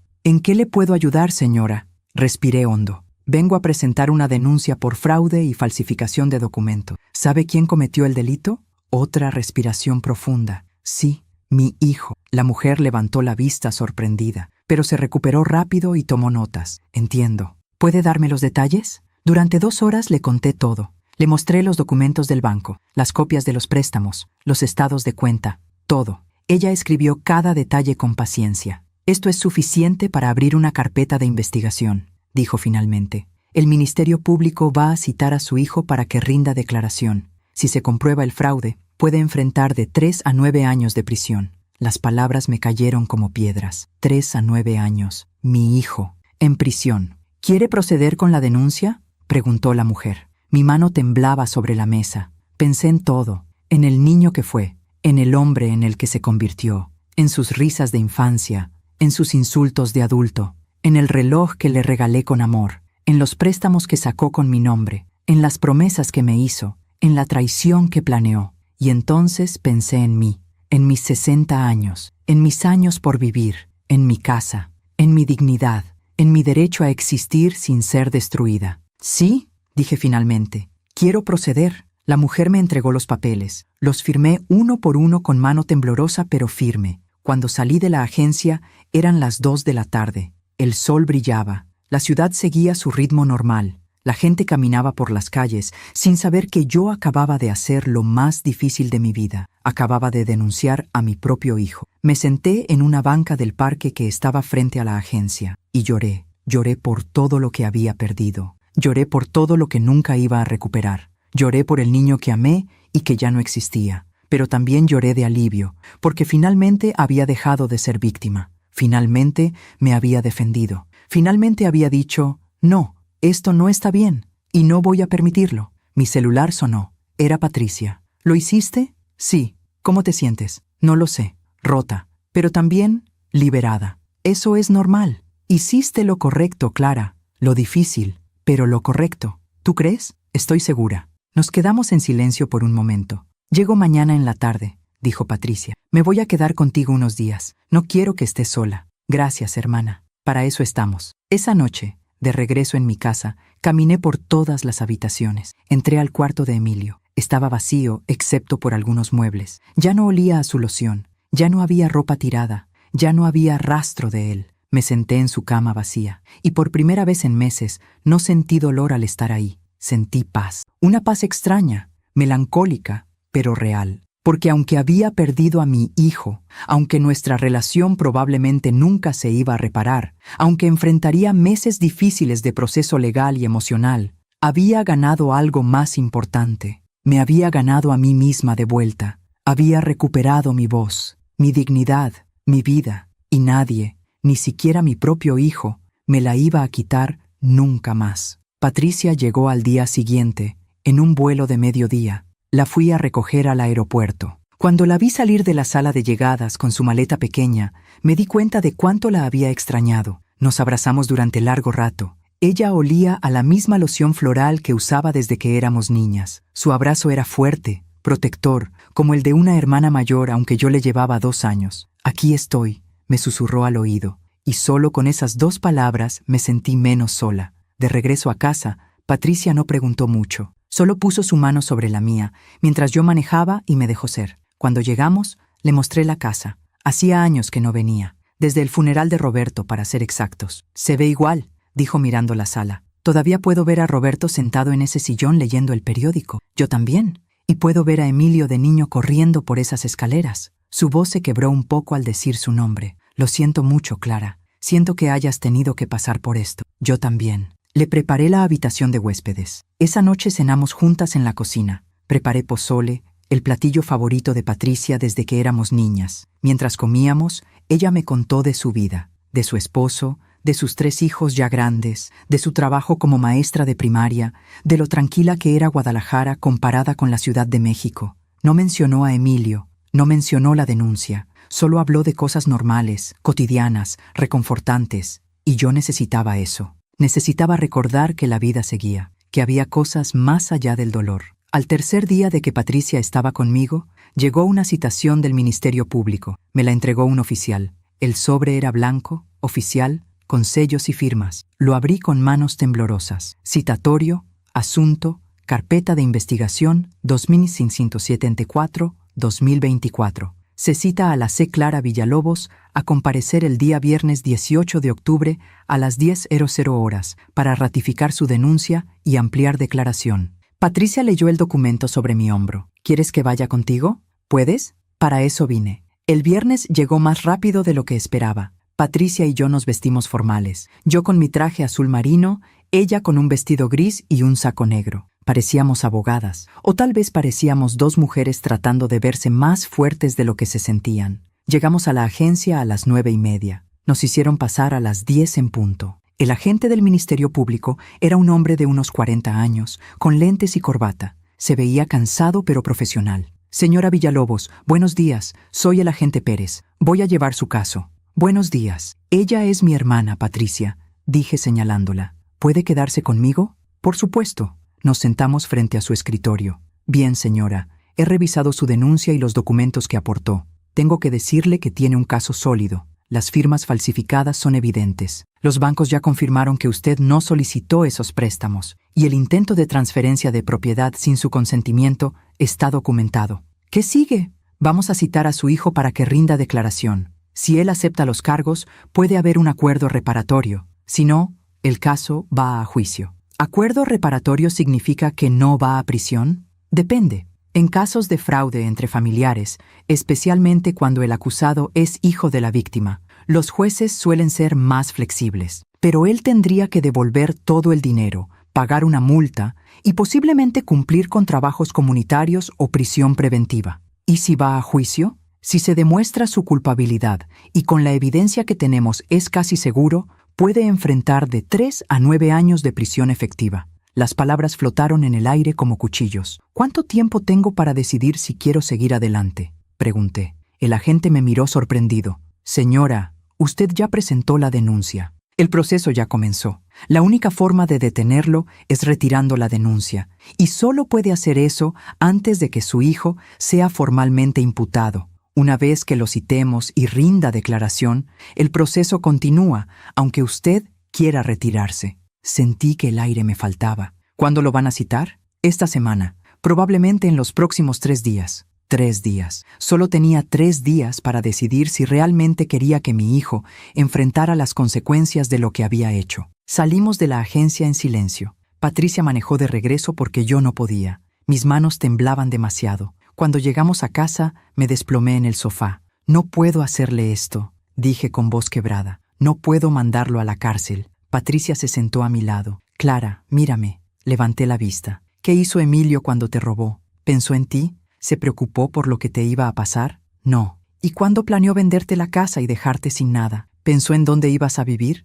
No. ¿Y cuando te llamó inútil frente a 80 personas? ¿Le importó cómo te sentías? No. Entonces, ¿por qué tú tienes que protegerlo ahora? Porque soy su madre. Exacto. Eres su madre. No eres su cómplice. No eres su encubridora. Eres su madre. Y a veces, ser madre significa dejar que nuestros hijos enfrenten las consecuencias de sus acciones, aunque duela, aunque nos destroce, porque esa es la única forma en que pueden aprender. ¿Y si no aprende? ¿Y si solo me odia más? Entonces, esa será su decisión. Pero al menos tú sabrás que hiciste lo correcto, que no permitiste que siguiera destruyéndote, que no permitiste que siguiera destruyéndose a sí mismo. Me quedé callada durante largo rato. Patricia tenía razón, pero el corazón no entiende de razones. Esa noche no pude dormir. Di vueltas en la cama hasta las 4 de la mañana. Finalmente me levanté, me puse una bata y bajé a la cocina. Saqué del refrigerador una jarra de agua. Me serví un vaso. Y entonces vi sobre la mesa del comedor el sobre con la citación. Lo tomé, lo leí de nuevo. Y entonces hice algo que no había hecho en semanas. Oré. No era una persona muy religiosa. Roberto y yo íbamos a misa en Navidad y Pascua, pero eso era todo. Pero esa noche necesitaba algo más grande que yo. Algo que me dijera qué hacer. Cerré los ojos y hablé en voz baja. Dios, si estás ahí, si me escuchas, necesito ayuda. Necesito saber si lo que estoy haciendo está bien. Necesito una señal, porque estoy perdida y tengo miedo y no sé si voy a poder vivir con esta decisión. Esperé. El silencio de la casa me respondió. Pero entonces, en ese silencio, escuché algo. No fue una voz. No fue nada místico o milagroso. Fue un recuerdo. La voz de Roberto. Estábamos en este mismo comedor, 12 años atrás, cuando Emilio había reprobado el semestre en la universidad. Yo quería hablar con sus profesores, arreglar las cosas, encontrar una solución, y Roberto me dijo: Clara, amor, tienes que dejarlo caer, tienes que dejar que se estrelle, porque si siempre lo atrapas antes de que toque el piso, nunca va a aprender a levantarse solo. Pero es nuestro hijo, le respondí entonces. Precisamente por eso, porque lo amamos, tenemos que dejarlo aprender. Abrí los ojos. Roberto siempre fue más sabio que yo. Él sabía que proteger a Emilio de todo no era amor. Era debilidad disfrazada de amor. Y yo había pasado 35 años confundiendo las dos cosas. Regresé a mi cuarto. Esta vez sí pude dormir. Al día siguiente, sábado, sonó mi celular a las 11 de la mañana. Era un número desconocido. Contesté con precaución. ¿Bueno? ¿Mamá? Era Emilio. Mi corazón se detuvo. ¿Emilio? Sí, soy yo. Te llamo desde el teléfono de un amigo. El mío se quedó sin saldo. Claro, sin dinero ya no podía pagar ni su teléfono. ¿Qué necesitas? Hubo una pausa larga. Necesito hablar contigo. Estamos hablando. No, en persona. ¿Puedo ir a la casa? Dudé. Patricia me miraba desde la sala haciendo gestos de no, no lo dejes venir. Pero algo en su voz sonaba diferente. Menos arrogante, más vulnerable. ¿Para qué quieres venir? Para disculparme. Las palabras me tomaron por sorpresa. ¿Disculparte? Sí, sé que la cagué. Sé que te lastimé, y quiero pedirte perdón. Y también necesito decirte algo importante. ¿Qué cosa? No puedo decírtelo por teléfono. Por favor, mamá, dame una oportunidad. Patricia negaba con la cabeza vigorosamente, pero yo pensé, si no lo dejo venir, siempre me voy a preguntar qué quería decirme. Siempre me voy a preguntar si perdí la última oportunidad de arreglar las cosas. Está bien, dije finalmente. Puedes venir, pero mi hermana Patricia está aquí. Y ella va a estar presente en la conversación. Me parece bien. Voy para allá. Gracias, mamá. Colgó. Patricia me miró con preocupación. Clara, ¿estás segura de esto? No, pero necesito escucharlo. ¿Y si viene a manipularte? ¿Y si viene a convencerte de que retires la denuncia? Entonces no va a funcionar, porque ya tomé mi decisión. ¿Cuál decisión? La miré a los ojos. Voy a seguir adelante. Voy a dejar que el proceso legal continúe. Porque tienes razón, porque Roberto tenía razón, porque la única forma de que Emilio aprenda es enfrentando las consecuencias. Patricia me abrazó. Estoy orgullosa de ti, hermana. Emilio llegó una hora después. Tocó el timbre. Yo abrí la puerta. Se veía terrible. Había perdido peso. Tenía ojeras profundas. Su ropa estaba arrugada. Su cabello despeinado. Ya no parecía el hombre exitoso y arrogante que había sido. Parecía roto. Hola, mamá. Hola, Emilio, pasa. Entró despacio, con la cabeza baja. Patricia estaba en la sala, de pie, con los brazos cruzados. Su presencia era un recordatorio silencioso de que yo no estaba sola. Tía Patricia, dijo Emilio con voz baja. Emilio. Nos sentamos. Emilio en un sillón individual. Patricia y yo en el sofá, juntas. Hubo un silencio incómodo. Finalmente, Emilio habló. Mamá, vine a decirte que lo siento. Siento todo lo que te hice. Siento haberte robado, siento haberte mentido, siento haberte tratado como basura. Sus ojos se llenaron de lágrimas. Siento haberte llamado inútil ese día. Siento haber tirado tu regalo. Siento haber planeado venderte la casa. Siento todo. Esperé. No dije nada. Sé que no merezco tu perdón, continuó. Sé que lo que hice es imperdonable, pero necesitaba decírtelo. Necesitaba que supieras que me di cuenta, que finalmente entendí. ¿Qué entendiste? Pregunté con voz tranquila. Que te destruí, que tomé todo lo que me diste y lo usé en tu contra, que fui el peor hijo del mundo. Lágrimas corrían por sus mejillas. Valeria tenía razón. Tú tenías razón. Todos tenían razón menos yo. Yo estaba cegado por la ambición, por las apariencias, por querer ser alguien que no soy. ¿Y ahora? Ahora no tengo nada. Perdí mi trabajo, perdí a Valeria. Perdí mi departamento porque no pude pagar la renta. Perdí todo, y me di cuenta de que lo único que realmente tenía valor era lo que siempre estuvo ahí. Tú.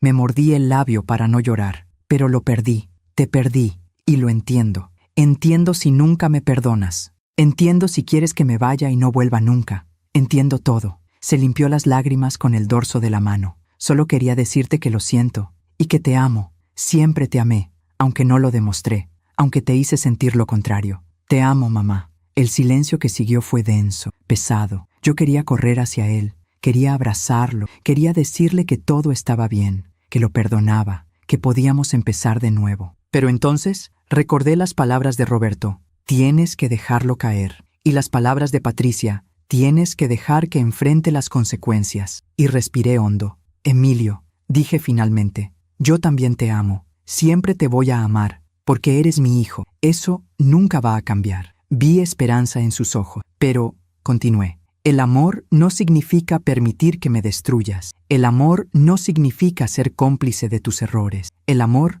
no significa sacrificarme para que tú estés cómodo. La esperanza en sus ojos comenzó a desvanecerse. Presenté una denuncia en tu contra, dije con voz firme, por fraude, falsificación de documentos, intento de despojo. El Ministerio Público te va a citar en los próximos días. Se puso pálido. ¿Qué? Tienes que enfrentar las consecuencias de lo que hiciste. Pero te estoy pidiendo perdón. Te estoy diciendo que me equivoqué. Lo sé, y te creo. Pero el perdón no borra las acciones, no borra el fraude, no borra los préstamos que sacaste a mi nombre, no borra el daño que causaste. Mamá, por favor, si me denunciaste, puedo ir a la cárcel. Lo sé. ¿Y no te importa? Sí me importa. Me rompe el corazón. Pero me importa más enseñarte que las acciones tienen consecuencias, que no puedes destruir a las personas y salirte con la tuya solo porque eres mi hijo. Emilio se levantó del sillón, caminó hacia mí, se arrodilló frente a mí. Mamá, por favor, te lo suplico,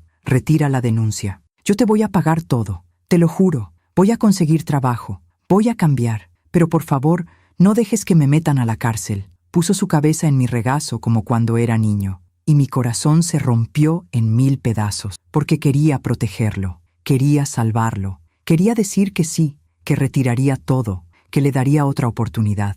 Pero entonces sentí la mano de Patricia sobre mi hombro y recordé por qué estaba haciendo esto. No por venganza, no por odio, por amor. Porque amarlo significaba dejarlo aprender. Amarlo significaba no ser su red de seguridad eterna. Amarlo significaba permitir que se estrellara para que pudiera aprender a levantarse. Puse mi mano sobre su cabeza. Acaricié su cabello como cuando era pequeño. Emilio, dije con voz suave pero firme, no voy a retirar la denuncia. Él levantó la cabeza. Sus ojos estaban rojos, desesperados. Pero sí voy a estar ahí cuando salgas, continué. Voy a visitarte si te meten a la cárcel. Voy a escribirte cartas. Voy a rezar por ti. Y cuando cumplas tu sentencia, si has cambiado de verdad, si has aprendido, voy a ayudarte a reconstruir tu vida. ¿Por qué? Preguntó con voz quebrada. Porque soy tu madre. Y las madres no abandonan a sus hijos, pero tampoco permiten que los destruyan. Emilio se levantó lentamente.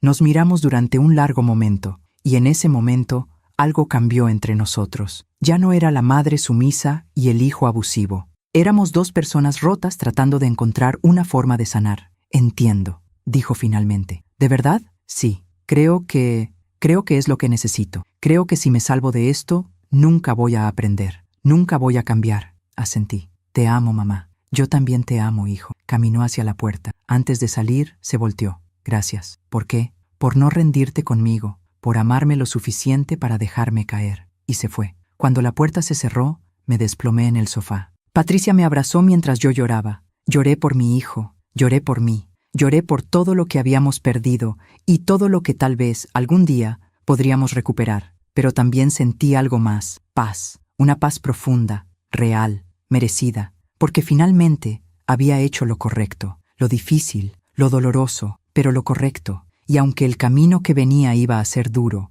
aunque los próximos meses iban a ser un infierno emocional, sabía que había tomado la decisión correcta, no solo por mí, también por él, porque a veces el amor más grande que una madre puede dar es decir, no, esto no está bien, y voy a dejarte aprender aunque me destroce. 3 meses después de aquella última conversación con Emilio, recibí una llamada del agente Pérez. Era un martes por la tarde. Yo estaba en el jardín podando las bugambilias cuando sonó mi celular. Señora Villalobos, le llamo para informarle que su hijo aceptó un acuerdo reparatorio. El corazón me dio un vuelco. ¿Qué significa eso? Significa que reconoció los cargos y aceptó las condiciones que el juez impuso. No irá a prisión, pero tendrá que cumplir con ciertas obligaciones. Respiré aliviada y aterrada al mismo tiempo. ¿Qué obligaciones? Primero, tiene que devolverle todo el dinero que obtuvo fraudulentamente. Son 800,000 pesos. El juez le dio un plazo de 2 años para pagar en exhibiciones mensuales de 33,000 pesos. Hice cálculos mentales. Eso era casi todo el salario que Emilio podía ganar en un trabajo normal. Segundo,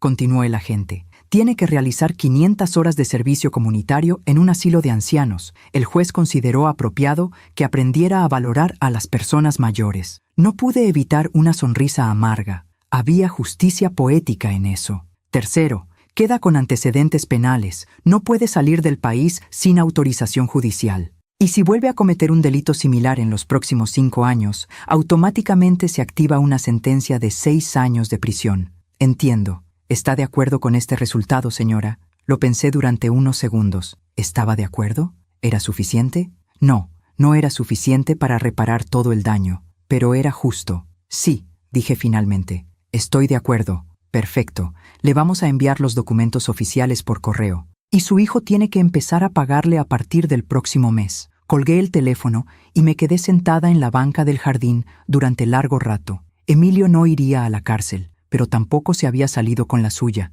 Tendría que pagar, tendría que trabajar, tendría que enfrentar las consecuencias de sus actos durante los próximos años. Y eso era lo que yo había querido desde el principio. No destruirlo, sino enseñarle. Patricia había regresado a Guadalajara 2 semanas después de la visita de Emilio, pero hablábamos por teléfono cada tercer día. Cuando le conté sobre el acuerdo, suspiró aliviada. Gracias a Dios que no va a la cárcel, pero me alegra que tenga que pagar. Yo también. ¿Cómo te sientes? Extraña, aliviada, triste, todo al mismo tiempo. Eso es normal. Has pasado por mucho. Sí. ¿Has sabido algo de él? ¿Dónde está viviendo? No, no he tenido noticias suyas desde ese día. ¿Y te gustaría saber? La pregunta me tomó por sorpresa. ¿Quería saber de Emilio? Sí y no. Una parte de mí quería asegurarme de que estaba bien, que tenía dónde dormir, que estaba comiendo, pero otra parte de mí sabía que necesitaba espacio, que él necesitaba espacio, que ambos necesitábamos tiempo para sanar.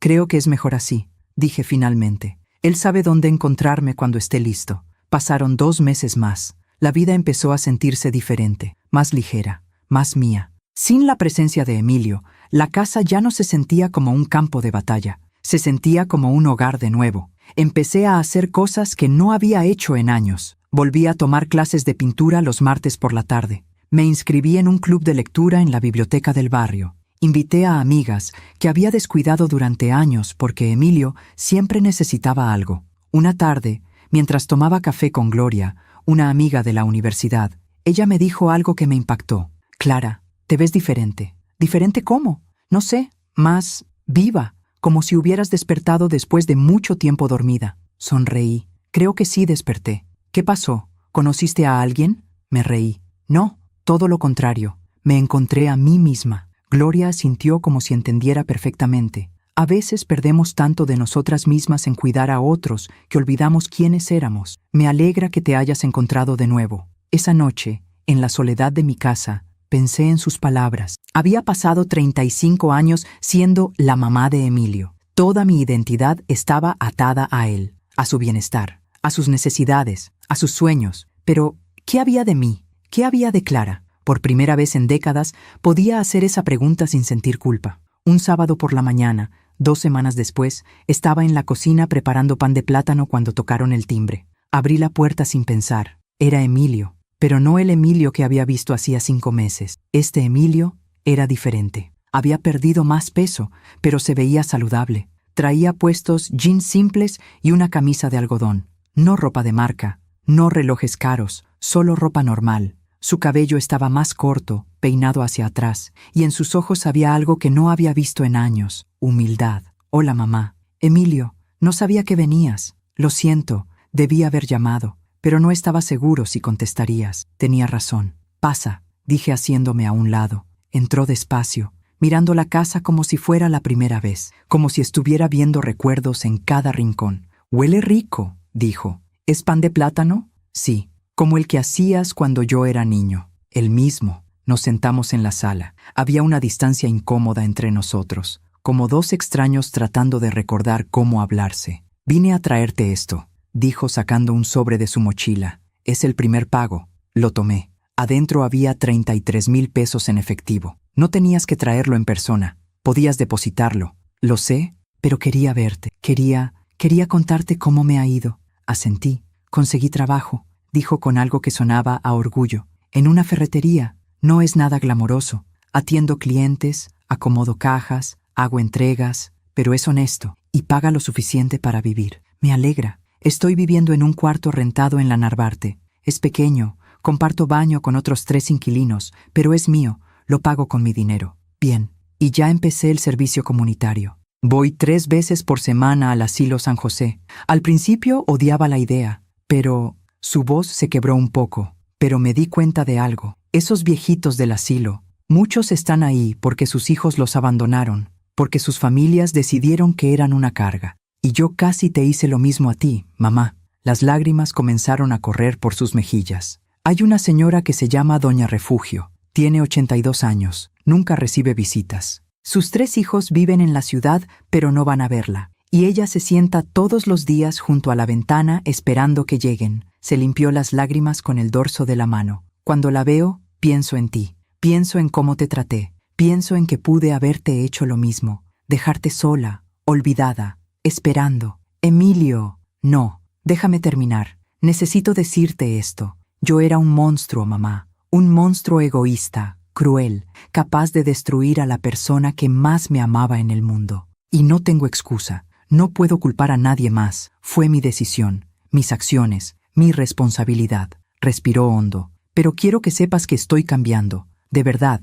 No por el juez, no por el acuerdo. Por mí. Porque me vi en el espejo y no me gustó lo que vi. Y decidí ser diferente. Hubo un silencio largo. Sé que no esperas que te crea, continuó. Sé que las palabras no significan nada después de todo lo que hice. Pero voy a demostrártelo. Mes con mes. Año con año. Hasta que algún día, tal vez, puedas perdonarme de verdad. Lo miré a los ojos, y vi algo que no había visto en años. Sinceridad. Emilio, dije finalmente. Te creo, y te perdono. Sus ojos se abrieron con sorpresa. ¿De verdad? Sí, ya te había perdonado hace meses. Pero el perdón no significa olvidar. No significa que todo vuelva a ser como antes. Significa que decido dejar ir el rencor. Que decido no cargar con tu culpa. Que decido seguir adelante con mi vida. Entiendo. Y me alegra que estés cambiando. Me alegra que estés trabajando. Me alegra que estés aprendiendo. Pero lo estás haciendo por ti, no por mí. Porque yo ya estoy bien. Lo dije con firmeza. Y era verdad. Estaba bien. Por primera vez en años, estaba realmente bien. Lo sé, dijo Emilio. Y me alegra. Te ves diferente, más fuerte, más feliz. Lo soy. Se levantó del sofá. Bueno, no quiero quitarte más tiempo. Solo quería traerte el pago y verte. Gracias por venir. Caminó hacia la puerta. Antes de salir, se volteó. ¿Mamá? ¿Sí? ¿Crees que algún día podamos, no sé, tomar un café juntos? ¿Hablar? ¿Ser familia de nuevo? Lo pensé durante unos segundos. Tal vez. Algún día, cuando ambos estemos listos. Me parece justo. Emilio. ¿Sí? Estoy orgullosa de ti. Por estar trabajando. Por estar pagando. Por estar tratando de cambiar. Algo en su rostro se iluminó. Gracias, mamá. Eso significa todo para mí. Y se fue. Me quedé parada en la puerta viéndolo caminar por la calle hasta que desapareció en la esquina. Ya no traía coche. Iba caminando a tomar el metro. Y me di cuenta de algo.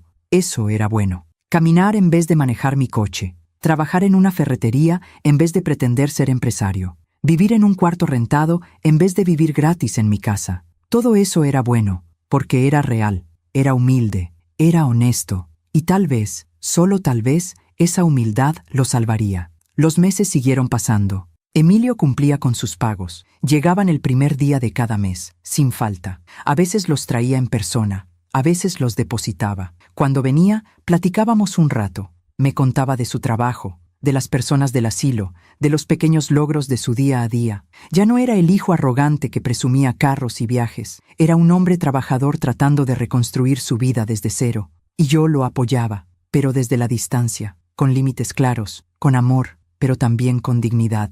Un día, 6 meses después de su primera visita, me llamó por teléfono. «Mamá, ¿puedo ir a verte? Tengo algo que contarte». «Claro. ¿Cuándo? ¿Hoy en la tarde?» «Está bien». Llegó a las 4. Traía una caja pequeña en las manos. «¿Qué es eso?», pregunté. «Ábrelo». Lo abrí con curiosidad. Adentro estaba el reloj. el Longines que yo le había regalado en su cumpleaños, el que él había tirado como basura. Lo recuperé, dijo con voz suave. Le pedí a uno de mis amigos que lo buscara. Estaba en una casa de empeño. Tuve que pagar 3 veces su valor para recuperarlo. Pero lo hice. Saqué el reloj de la caja. Estaba impecable. Lo habían limpiado, pulido. Se veía como nuevo. Y quiero que sepas, continuó Emilio, que lo voy a usar todos los días. No porque sea caro, no porque sea de marca, sino porque me lo diste con amor. Y durante mucho tiempo no supe valorar eso. Pero ahora sí. Se arremangó la camisa y me mostró su muñeca. Traía puesto un reloj digital barato. Cuando termine de pagar todo lo que te debo, cuando cumpla mis 500 horas, cuando sienta que merezco usarlo, ese día me voy a poner tu reloj. Y va a ser el recordatorio de lo que perdí y lo que recuperé. No pude contener las lágrimas. Gracias, hijo. No, mamá. Gracias a ti, por no rendirte conmigo, por amarme lo suficiente para dejarme caer, y por estar aquí esperándome cuando finalmente me levanté. Nos abrazamos. No fue un abrazo perfecto. No fue como antes. Todavía había distancia. Todavía había dolor. Pero fue real. Y eso era más valioso que cualquier cosa. Cuando se fue esa tarde, me senté en el jardín bajo el árbol de aguacate que Roberto había plantado. El sol estaba bajando, tiñendo el cielo de naranja y rosa. Las bugambilias estaban florecidas, brillantes y hermosas. Y yo estaba en paz. Porque había aprendido algo importante en este viaje doloroso. La justicia no siempre es inmediata. A veces tarda meses, años, pero llega. El karma no es venganza, es equilibrio, es aprendizaje, es darle a cada quien lo que sus acciones merecen. Y el amor verdadero no es sacrificio ciego, es amor con límites, es amor con dignidad, es amor que dice, te amo, pero no voy a permitir que me destruyas. Emilio había querido todo sin trabajar por nada, y la vida le había quitado todo hasta que aprendió el valor de las cosas. Había despreciado mi regalo, y ahora trabajaba meses para recuperarlo. Había dicho que yo era inútil, y ahora entendía que yo era su única red de seguridad real. Había planeado dejarme sola, y ahora sabía lo que se sentía estar solo. La vida tiene una forma curiosa de enseñar, no con sermones, no con castigos crueles, sino con consecuencias naturales que nos obligan a vernos en el espejo y decidir quiénes queremos ser. Y yo esperaba, con todo mi corazón, que Emilio eligiera ser alguien mejor. Pero si no lo hacía, yo ya estaba bien. Porque finalmente había aprendido la lección más importante de todas. No puedes salvar a nadie que no quiere salvarse, pero siempre puedes salvarte a ti misma. Y eso es suficiente. Han pasado 2 años desde aquella noche del cumpleaños de Emilio. 2 años desde que me llamó inútil frente a 80 personas. 2 años desde que descubrí que mi propio hijo planeaba robarme mi casa. 2 años desde que tomé la decisión más difícil de mi vida, defenderme. Hoy cumplo 62 años y estoy sentada en mi jardín, bajo el árbol de aguacate que Roberto plantó hace tantos años, viendo cómo el sol de la tarde pinta el cielo de colores que no tienen nombre. Las bugambilias están más hermosas que nunca. Las he cuidado con paciencia, con amor, sabiendo que las cosas bellas requieren tiempo y dedicación, como la sanación, como el perdón, como reconstruir una vida. Esta mañana recibí el último pago de Emilio, 33,000 pesos, el número 24. Con ese último pago, completó los 800,000 pesos que me debía. Vino a traerlo en persona, como siempre. Pero esta vez fue diferente. Llegó acompañado. Una mujer joven, de unos 30 años, con una sonrisa amable y ojos inteligentes. Se llamaba Andrea. Era maestra de primaria. «Mamá», me dijo Emilio con una mezcla de nerviosismo y orgullo, «quiero presentarte a alguien especial». Andrea me extendió la mano con calidez genuina. «Señora Clara, Emilio me ha hablado mucho de usted. Es un honor conocerla. El gusto es mío». Entramos a la casa. Preparé café y saqué el pastel de 3 leches que había hecho esa mañana, sin saber que tendría visitas. Nos sentamos en la sala, los 3, y por primera vez en años la conversación fluyó naturalmente. Andrea era inteligente, educada, de clase trabajadora. No traía ropa de marca ni bolsas caras. Traía puestos unos jeans simples, una blusa bonita pero sencilla y zapatos cómodos. Se notaba que era real, que no estaba con Emilio por su dinero o su estatus, porque Emilio ya no tenía ninguna de esas cosas. Estaba con él por quien era ahora, no por quien pretendía ser. «¿Cómo se conocieron?», pregunté. Andrea miró a Emilio con ternura. «En el asilo San José. Yo llevaba a mis alumnos de tercero de primaria a hacer una actividad de lectura con los abuelitos. Y ahí estaba Emilio, ayudando a doña Refugio a caminar por el jardín. Casi me caigo con ella, dijo Emilio riéndose. Andrea tuvo que venir a salvarnos a los dos. Y después de eso seguimos coincidiendo, continuó Andrea. Yo iba los martes y jueves. Él iba los lunes, miércoles y viernes. Pero empezamos a coordinar para estar ahí los mismos días, para ayudar mejor a los abuelitos, obviamente, agregó Emilio con una sonrisa pícara. Andrea se sonrojó. Claro, solo por eso. Los vi sonreírse con complicidad, y algo en mi pecho se sintió cálido. Mi hijo estaba enamorado, pero no de la forma superficial en que había estado enamorado de Valeria. Esta era diferente, más madura, más real. Mamá, dijo Emilio después de un rato, terminé mi servicio comunitario la semana pasada, 500 horas completas. ¿De verdad? Felicidades. Y hoy te traigo el último pago. Con esto queda saldada toda la deuda. Puso sobre la mesa un sobre con el dinero. Y también puso otra cosa, una caja pequeña, la misma caja del reloj Longines. ¿Recuerdas lo que te dije hace 2 años? Asentí.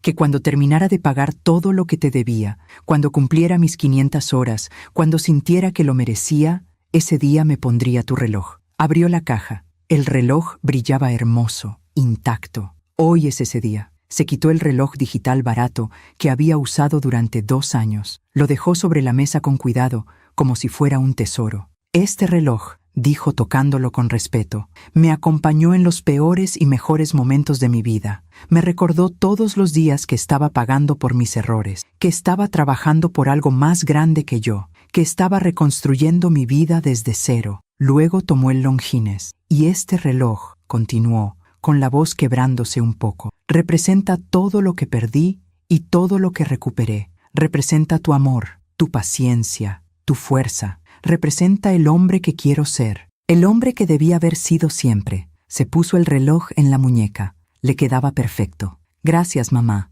por este regalo, por esta lección, por todo. Mis ojos se llenaron de lágrimas. De nada, hijo. Estoy orgullosa de ti. Andrea nos miraba con los ojos brillantes. Emilio me contó todo, dijo suavemente. Lo que le hizo, lo que usted hizo. Y quiero que sepa que admiro mucho su valentía. No todas las madres tienen el coraje de dejar caer a sus hijos para que aprendan a volar. Sus palabras me llegaron al corazón. ¿Volar?, pregunté. Sí, porque ahora Emilio es libre. Libre de las mentiras, libre de las deudas, libre de la persona que pretendía ser. Y está construyendo una vida real, honesta, con sus propias manos. Tenía razón. Mi hijo estaba volando. Tardó 2 años, 2 años de trabajo duro, de noches difíciles, de enfrentar su propia oscuridad, pero lo había logrado. Después de que se fueron, me quedé sentada en la sala durante largo rato. Miraba el sobre con el último pago, 800,000 pesos recuperados, no porque los necesitara desesperadamente, sino porque era importante que Emilio asumiera la responsabilidad. Y lo había hecho, mes tras mes, durante 24 meses, sin fallar ni una sola vez. Tomé el sobre y lo guardé en mi caja fuerte. Ese dinero lo iba a usar para algo especial. Todavía no sabía qué, pero algo me decía que sabría en el momento correcto. Esa noche, mientras preparaba la cena solo para mí, sonó el teléfono. Era Patricia. Hermana, ¿cómo estás? ¿Qué hiciste en tu cumpleaños? Recibí el mejor regalo. ¿Cuál?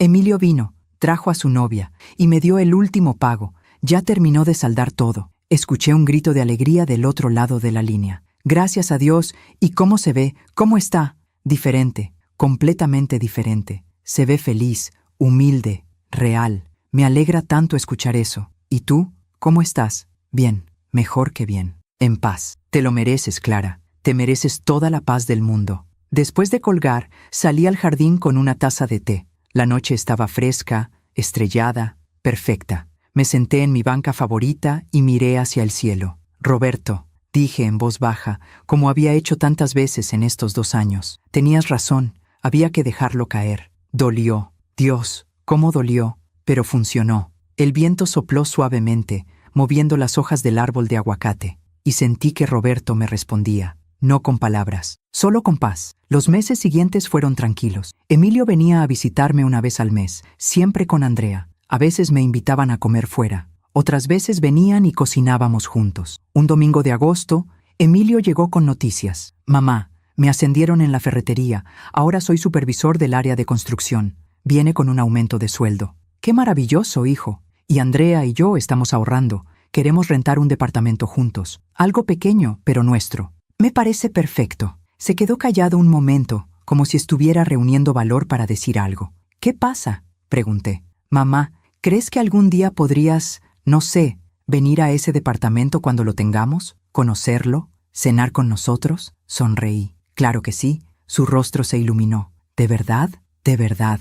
Me encantaría. Y hay algo más. ¿Qué? Sacó una cajita pequeña de su bolsillo. La abrió. Adentro había un anillo sencillo. No era de oro ni de diamantes. Era de plata con una piedra pequeña y modesta. Le voy a proponer matrimonio a Andrea, pero antes quería pedirte tu bendición. El corazón me dio un vuelco. ¿Estás seguro? Completamente. Ella es diferente a todas las demás. Me hace querer ser mejor. Me acepta como soy. Y me ama no por lo que tengo, sino por quién soy. Entonces tienes mi bendición y mi felicidad completa. Nos abrazamos y sentí que finalmente habíamos cerrado un ciclo. El ciclo del dolor, el ciclo de la traición, el ciclo de la pérdida. Y habíamos abierto uno nuevo, el ciclo de la sanación, el ciclo del perdón, el ciclo de la reconstrucción. En diciembre, Emilio y Andrea se comprometieron. Ella dijo que sí entre lágrimas de felicidad y me invitaron a una cena pequeña e íntima para celebrar. Solo estábamos ellos dos, yo,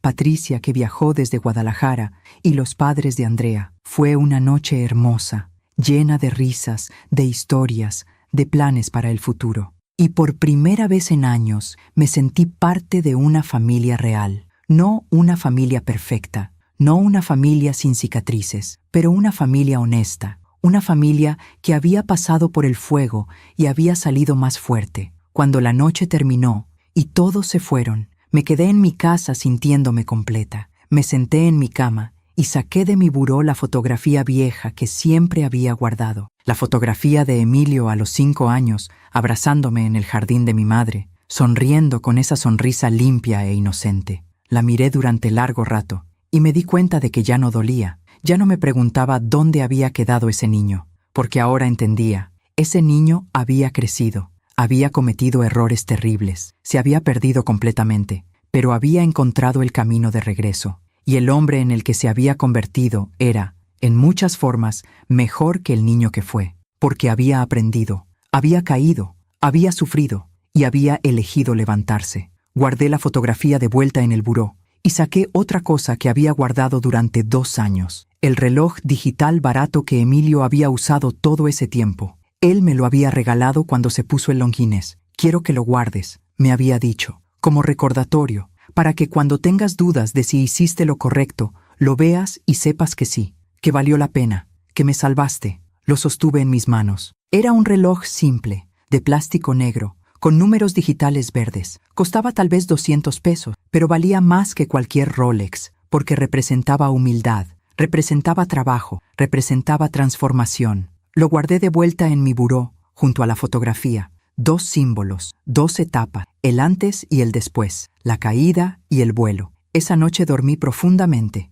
y soñé con Roberto. Estábamos en el jardín, bajo el árbol de aguacate. Él me abrazaba y me decía, «Lo hiciste bien, mi amor. Cuidaste de nuestro hijo de la única forma que realmente importaba. No lo protegiste de las consecuencias, lo preparaste para enfrentarlas. Eso es amor verdadero». Desperté con lágrimas en los ojos, pero con una sonrisa en el rostro, porque finalmente entendía. El amor no es dar todo sin límites. El amor no es sacrificarse hasta desaparecer. El amor no es permitir que te destruyan, porque así es el amor de madre. No. El amor verdadero es tener el coraje de decir que no. El amor verdadero es establecer límites. El amor verdadero es dejar caer a quien amas para que aprenda a volar. Y a veces, el amor más grande que puedes dar es amarte a ti misma primero. Porque solo cuando te amas a ti misma, cuando te respetas a ti misma, cuando defiendes tu propia dignidad, solo entonces puedes amar a otros de forma sana. Solo entonces puedes dar sin perderte. Solo entonces puedes ser madre sin dejar de ser mujer. Hoy, mientras escribo estas líneas en mi diario, mientras el sol de la tarde baña mi jardín de luz dorada, me siento en paz, no porque todo sea perfecto, no porque todo esté resuelto, sino porque aprendí que puedo ser fuerte sin ser fría, Aprendí que puedo perdonar sin olvidar. Aprendí que puedo amar sin ser víctima. Y aprendí la lección más importante de todas. Tengo 62 años y mi vida no ha terminado. De hecho, en muchas formas, apenas está comenzando. Porque ahora soy libre. Libre del miedo, libre de la culpa, libre de vivir para otros. Y esa libertad, esa paz, esa dignidad recuperada, vale más que cualquier casa, vale más que cualquier dinero, vale más que cualquier cosa material en este mundo. Si mi historia ayuda a una sola mujer a abrir los ojos, habrá valido la pena. Si mi historia ayuda a una sola madre a entender que puede amar a sus hijos sin destruirse a sí misma, habrá valido la pena. Si mi historia ayuda a una sola persona a entender que nunca es tarde para defenderte, para ponerte límites, para decir, esto no está bien, entonces todo el dolor habrá tenido sentido, porque a veces las heridas más profundas nos enseñan las lecciones más importantes.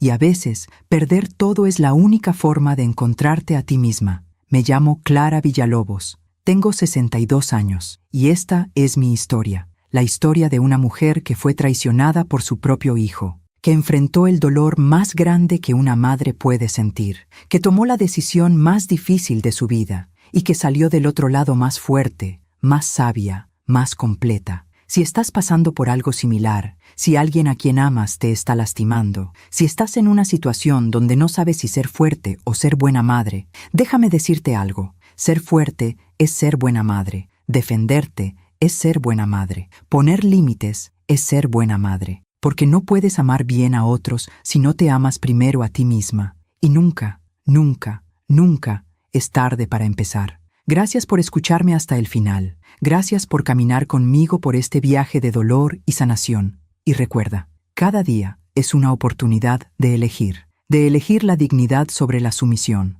de elegir el amor propio sobre el sacrificio, de elegir la verdad sobre la comodidad. Elige bien, porque tu vida vale la pena. Tu paz vale la pena. Tú vales la pena. Gracias por escucharme hasta el final. Si esta historia tocó tu corazón, suscríbete y activa la campanita para escuchar más historias de mujeres que transformaron su dolor en sabiduría. Cada día, una mujer, una lección de vida. Comparte esta historia con alguien que amas. A veces, una historia así puede cambiar todo un día. Que Dios te bendiga y hasta la próxima.